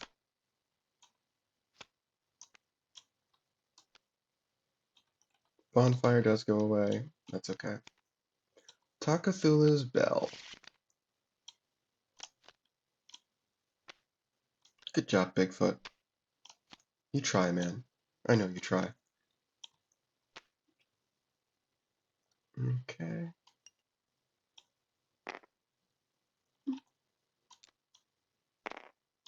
Hmm? Oh, great. 1, 5. Oh, yeah, it should be 21. Okay. Hmm. Okay. Yeah, First Victim's good.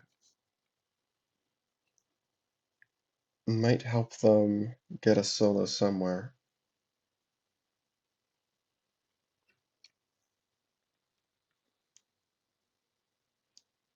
Okay, anyway, I think now we put out a signed seat kid in order to guard against solos, especially on Marketplace.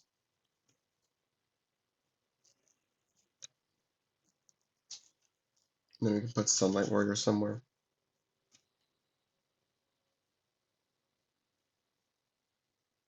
Yeah, I like that. Assigned Seat Kid and Sunlight Warrior.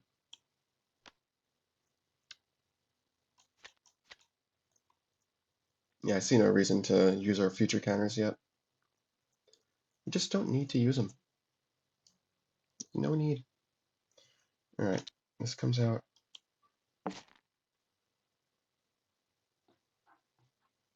It's worth noting that this gives us another action when we play it from stasis. So we'll have 2 actions this turn as well. I don't think I've been able to use that but up until this point, but worth noting.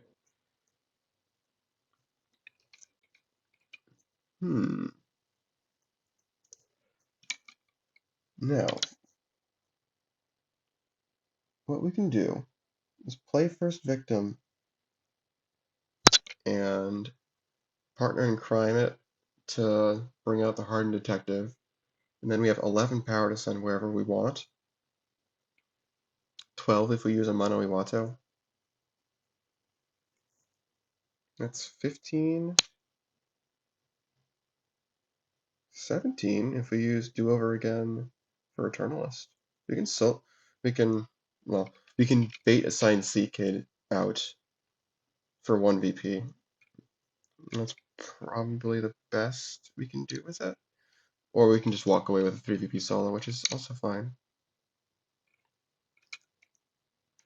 And man, this is a very threatening card. Wow.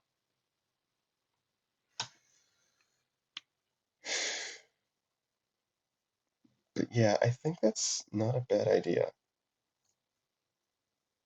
What do we do? Oh, I know what we're discarding.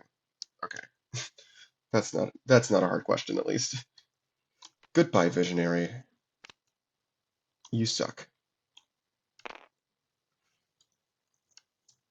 And play First Victim. Partner in crime will use its talent to destroy the first victim. First victim will grab Hardened, De Hardened Detective, who gains +2.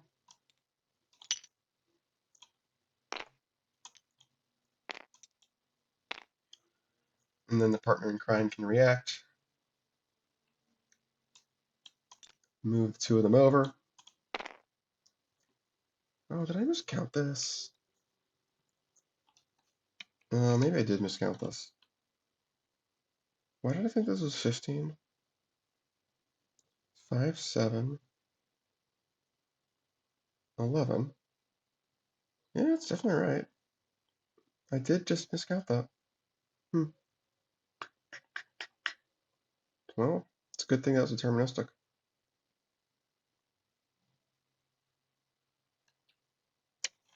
Okay, backing up.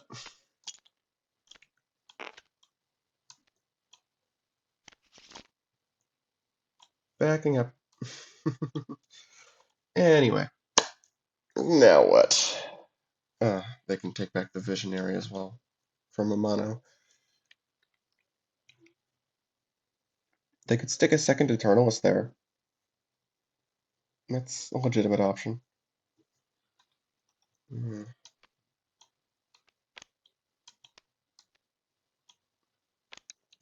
Man, that's a sad turn. That's a really sad turn.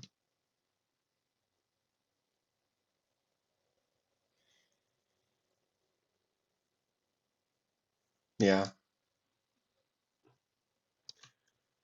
Oh, you know what I'm realizing? They could have milked more power counters from the Eternalists earlier.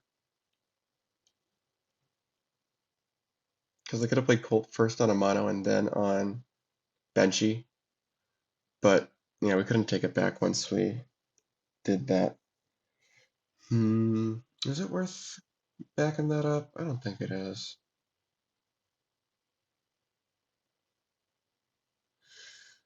Uh, okay, so here's the thing. That would be a deterministic way to break, what's it called? Benchy.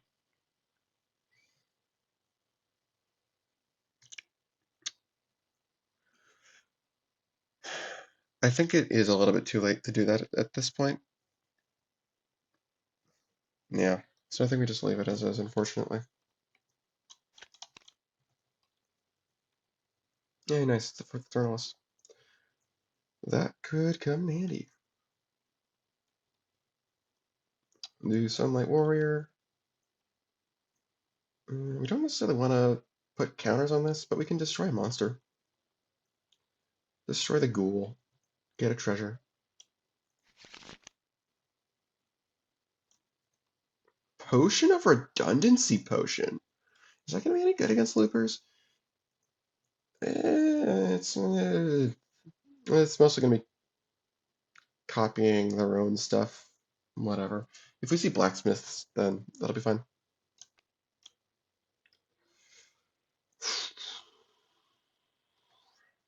Now what?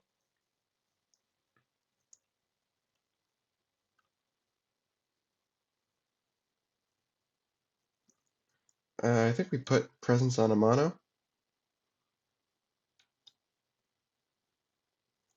It was smart of them to leave the partner in crime buried so that we can't put off or oblivious or whatever on it, as we saw last game.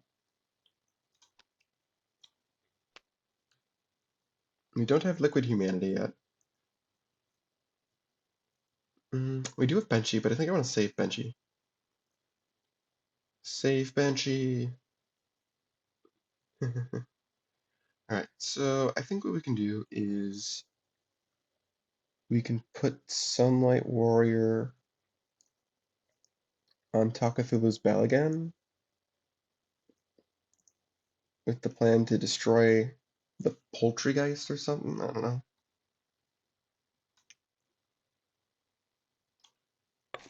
1 plus 4 plus 2 is 7. Should be 17. Let's see, do we have... If we do that, do we have a plan to break it next turn? 15 left? No, we don't. The joys of playing Dark Souls. I guess we just put off on Juliana. Make it harder to do things over there.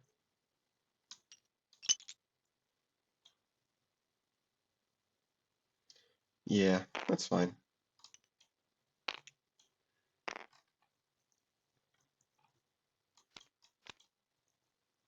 Hey, we got it. Nice. Okay. If only we had another Fatal Attraction. That would be so nice. I think we go for Takafulu first. He's 7 to 9. Oh, it takes out a Signed Seat Kid, which is kind of important. It's 13 power away. We can definitely do that with the same maneuver we were looking at earlier.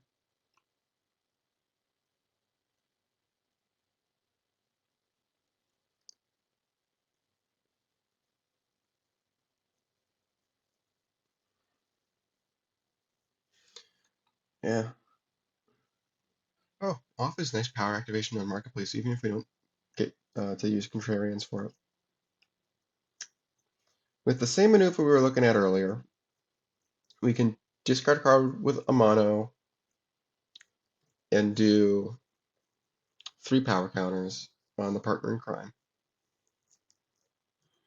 That would be 4, 7, plus another 7 from the Hardened Detective is 14. And we need 13 to break Takafulu. Yeah, I think we do that. – – – – – – – – – – – – – – – – – – – – – – – – – – – – – – – – – – – – – – – – – – – – – – – – – – – – – – – – – – – – – – – – – – – – – – – – – – – – – – – – – – – – – – – – – – – – – – – – – – – – – – – – – – – – – – – – – – – – – – – – – – – – – – – – – – – – – – – – – – – – – – – – – – – – – – – – – – – – – – – – – – – – – – – – – – – – – – – – – – – – – – – – – – – – – – – – – – – – – – – – – – – – – – – – – – – – – – – – – – – – – – – – – – – – – – – – – – – – – – – – – – – – – – – ––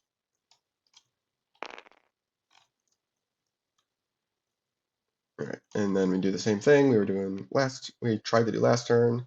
Play the first victim, destroy it, grab Hardened Detective.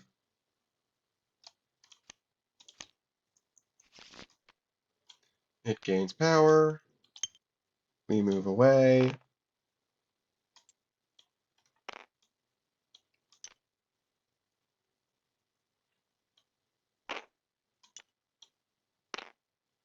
It's actually finding that the Sunlight Warrior backfired. It's debatable whether or not pork was worth it. In fairness, with perfect play, they wouldn't have known that this first victim maneuver was coming. They can guess that they would have a first victim, I guess, but like, what you gonna do? I think we're okay. All right, so Takatulu's. Oh, they shouldn't have pork. They should have a madness. Because monsters here award madness instead of treasures. Which is fine. It's card draw. Okay. I think now we go. A Science Seat Kid isn't worth anything, I don't think. Yeah, no. None of these do anything. Yeah. 7 to 9. How many treasures are we awarding? Or madness? Okay, so you get 2, you get 1.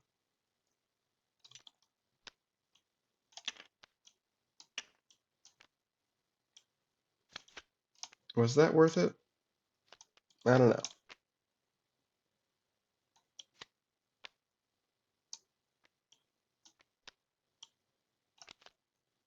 Threshold of Tomorrow. Energy.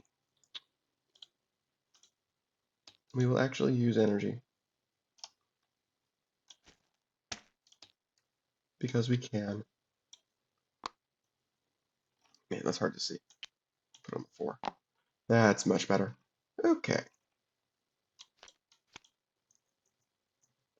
1, 2, 3, 4, 5, 6, 7, 8, 9, 10. Okay.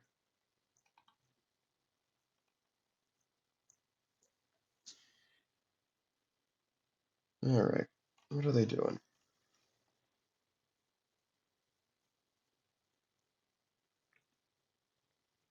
We can put Chosen Undead in Marketplace. Just kind of threaten a solo politely. uh, we can also do. I don't think we want to do off yet. I don't think we want to activate off yet, excuse me. That's what I mean.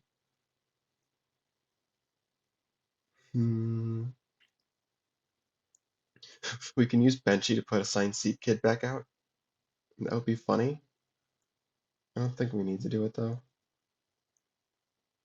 Threshold of Tomorrow is kind of an interesting base here, because it's not like it gets soloed, but um, it's still 3-point split, so it would be good for helping these guys catch up.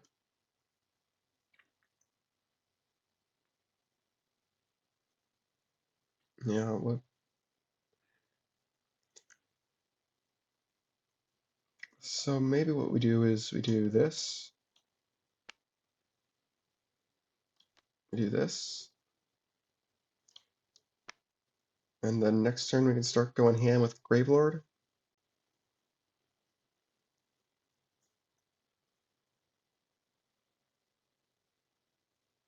Yeah. Yeah, that was minion, that was action. We don't want to use bench yet. We don't want to use marketplace. Yeah, I think we're good. Hey, perfect. Perfect. And blacksmith, that's nice.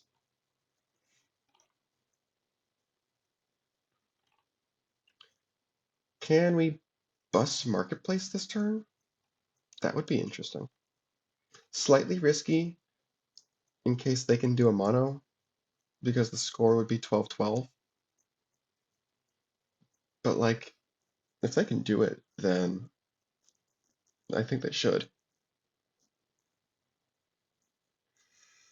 It would be tough.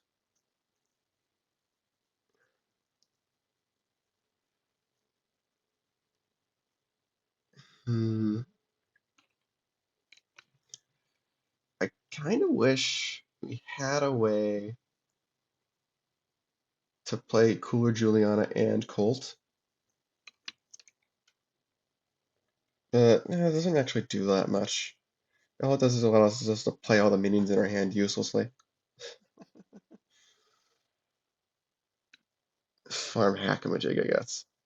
But, okay, we've got a good setup for spamming Eternalist abilities, potentially. We can get 3 power out of it for free by discarding a card. Free, quote unquote. Mm,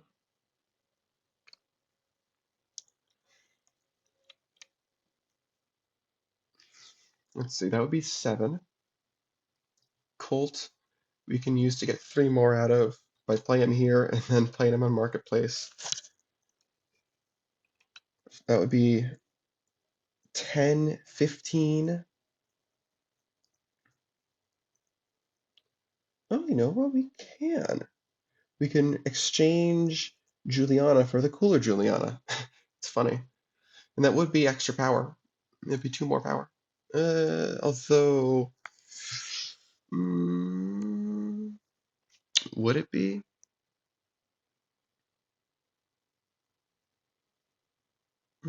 Let's think. We would actually want to kind of exchange. We kind of want to exchange Colt instead.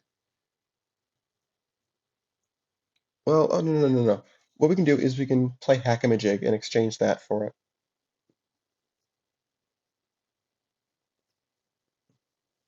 We can play Hackamajig and exchange Hackamajig for another minion instead.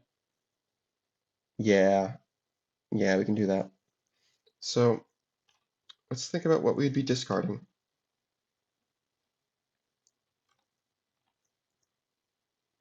Madness? Planning to just play the other Madness to get rid of the VP deficit? Because I think if they can spare the action, getting rid of the VP deficit would be very nice. Yeah. So we do that. Boom. And this is obviously going to be way too slow. Way too, although, they need to be careful about making sure they can't break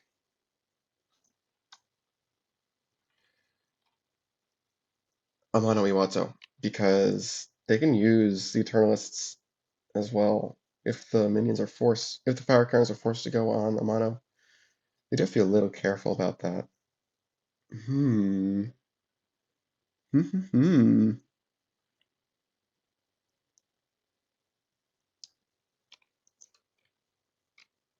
So maybe we go for Amano instead? This is confusing me now. Can we go for Threshold? That would be difficult.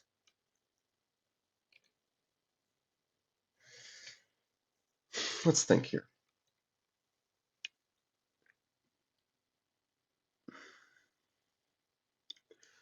Okay, theoretically, we could do the same maneuver with Hackamajig and turn it into a minion that we were doing before. We play a partner in crime and Femme Fatale, and then move both of these guys over to Threshold.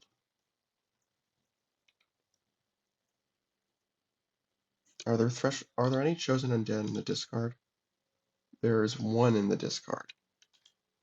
And that is a little scary because if they have another chosen undead, if they have the last chosen undead in their hand, which they don't, then both minions can be taken out on Threshold in scoring.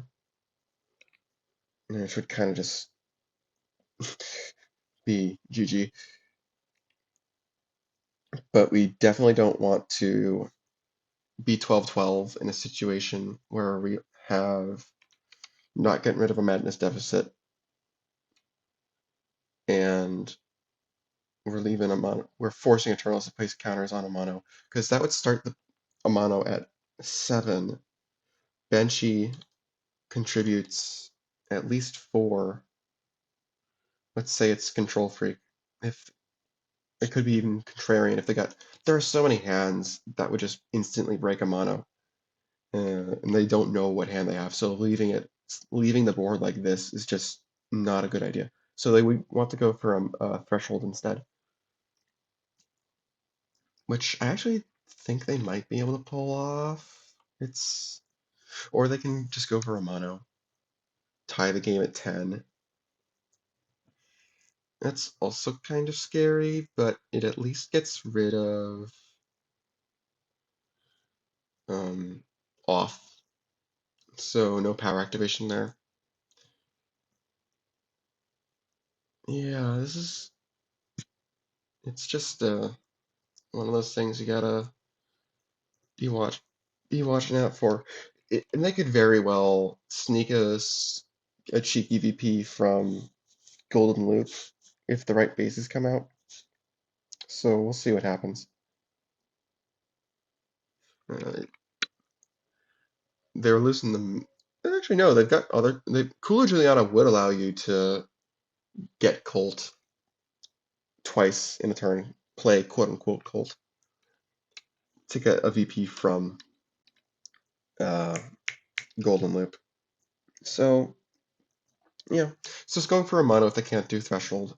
Yeah, at least get the energy off of Threshold would be fine. Okay, so let's think about how this would be done. Partner in crime.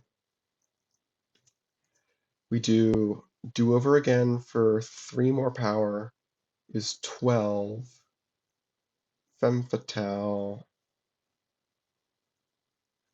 We exchange Hackamajig for. Yeah. Oh, okay. One way or another, I think we're starting with Hackamajig no matter what. So we'll use the talent. No, get out of here. Get out of here. And now we gotta make a choice. I guess we're always using partner in crime because we're always moving. Now we'll do Hackamajig again. Fine. And then we'll exchange Hackamajig.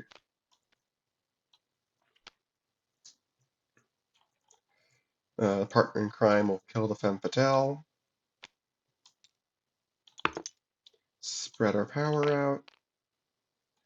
And then partner in crime can move the 2 of these guys over.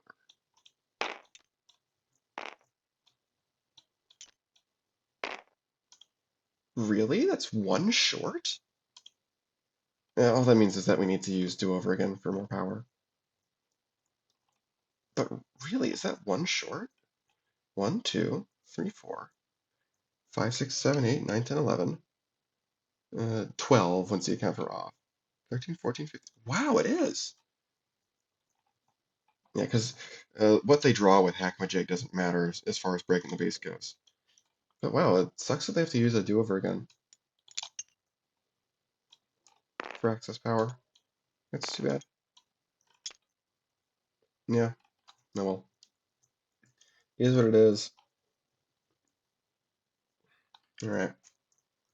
Amano scores. These guys can't do anything. I'll kill Juliana for ha-has. But yeah, none of this matters. Boom, boom, boom, and boom.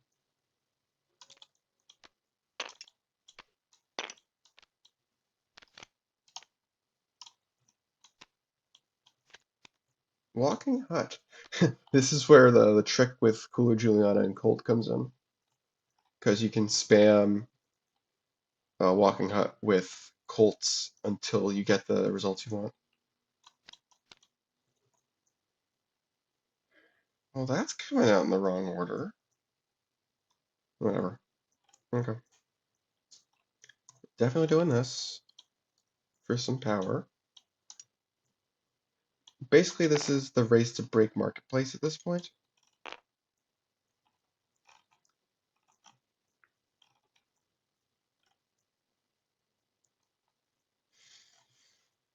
You do have to be careful not to add too much, but I think it's okay to play blacksmith there because it's only 8 out of 25.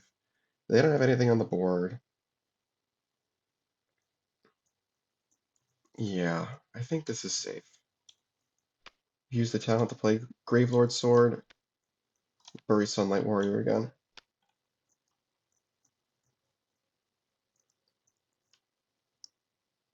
Next turn we'll be able to Gravelord Sword with turn Gravelord Sword with Marketplace into something else and eventually make bench face. I think this is a pretty good lock for them to win the game. We'll see though.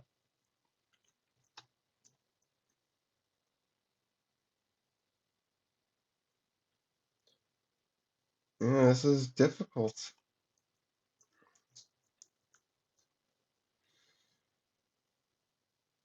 Hmm.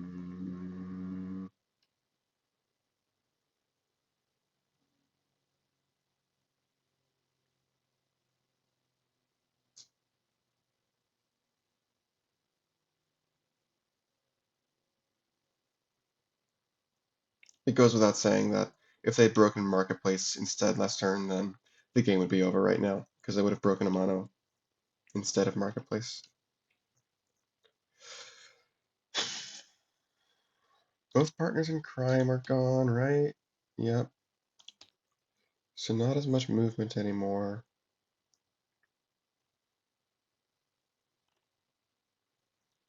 Can't use single indemnity to get rid of the chosen undead.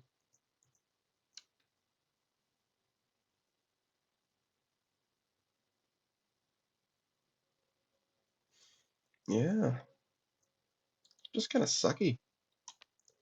Play a madness for draw. See what happens. Yeah, great.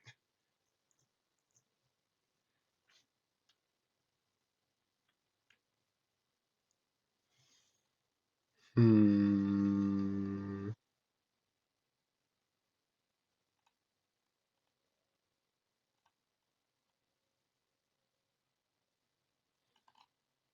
Definitely don't want to play Cooler Juliana on Marketplace. Player on Threshold, I guess?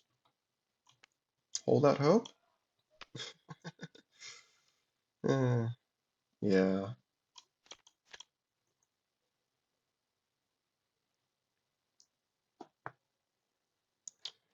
Alright, let's see. Sunlight.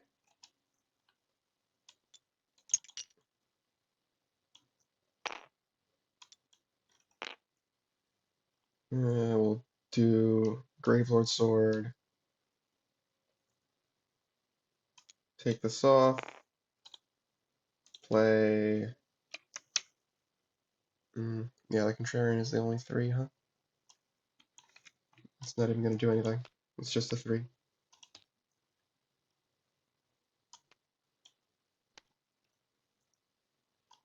We exchange Gravelord Sword with the Marketplace for the biggest minion in our hand, which is... Hold on.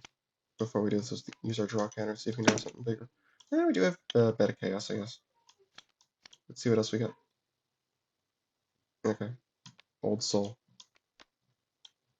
That's not even a regular minion.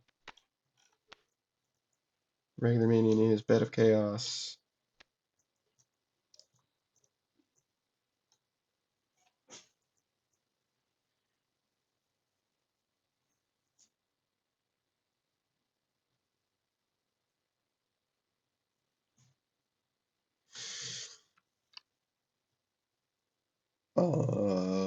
Do they not win yet?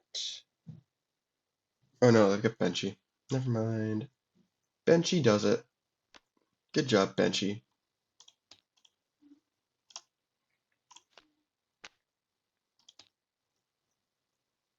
Don't even need their action.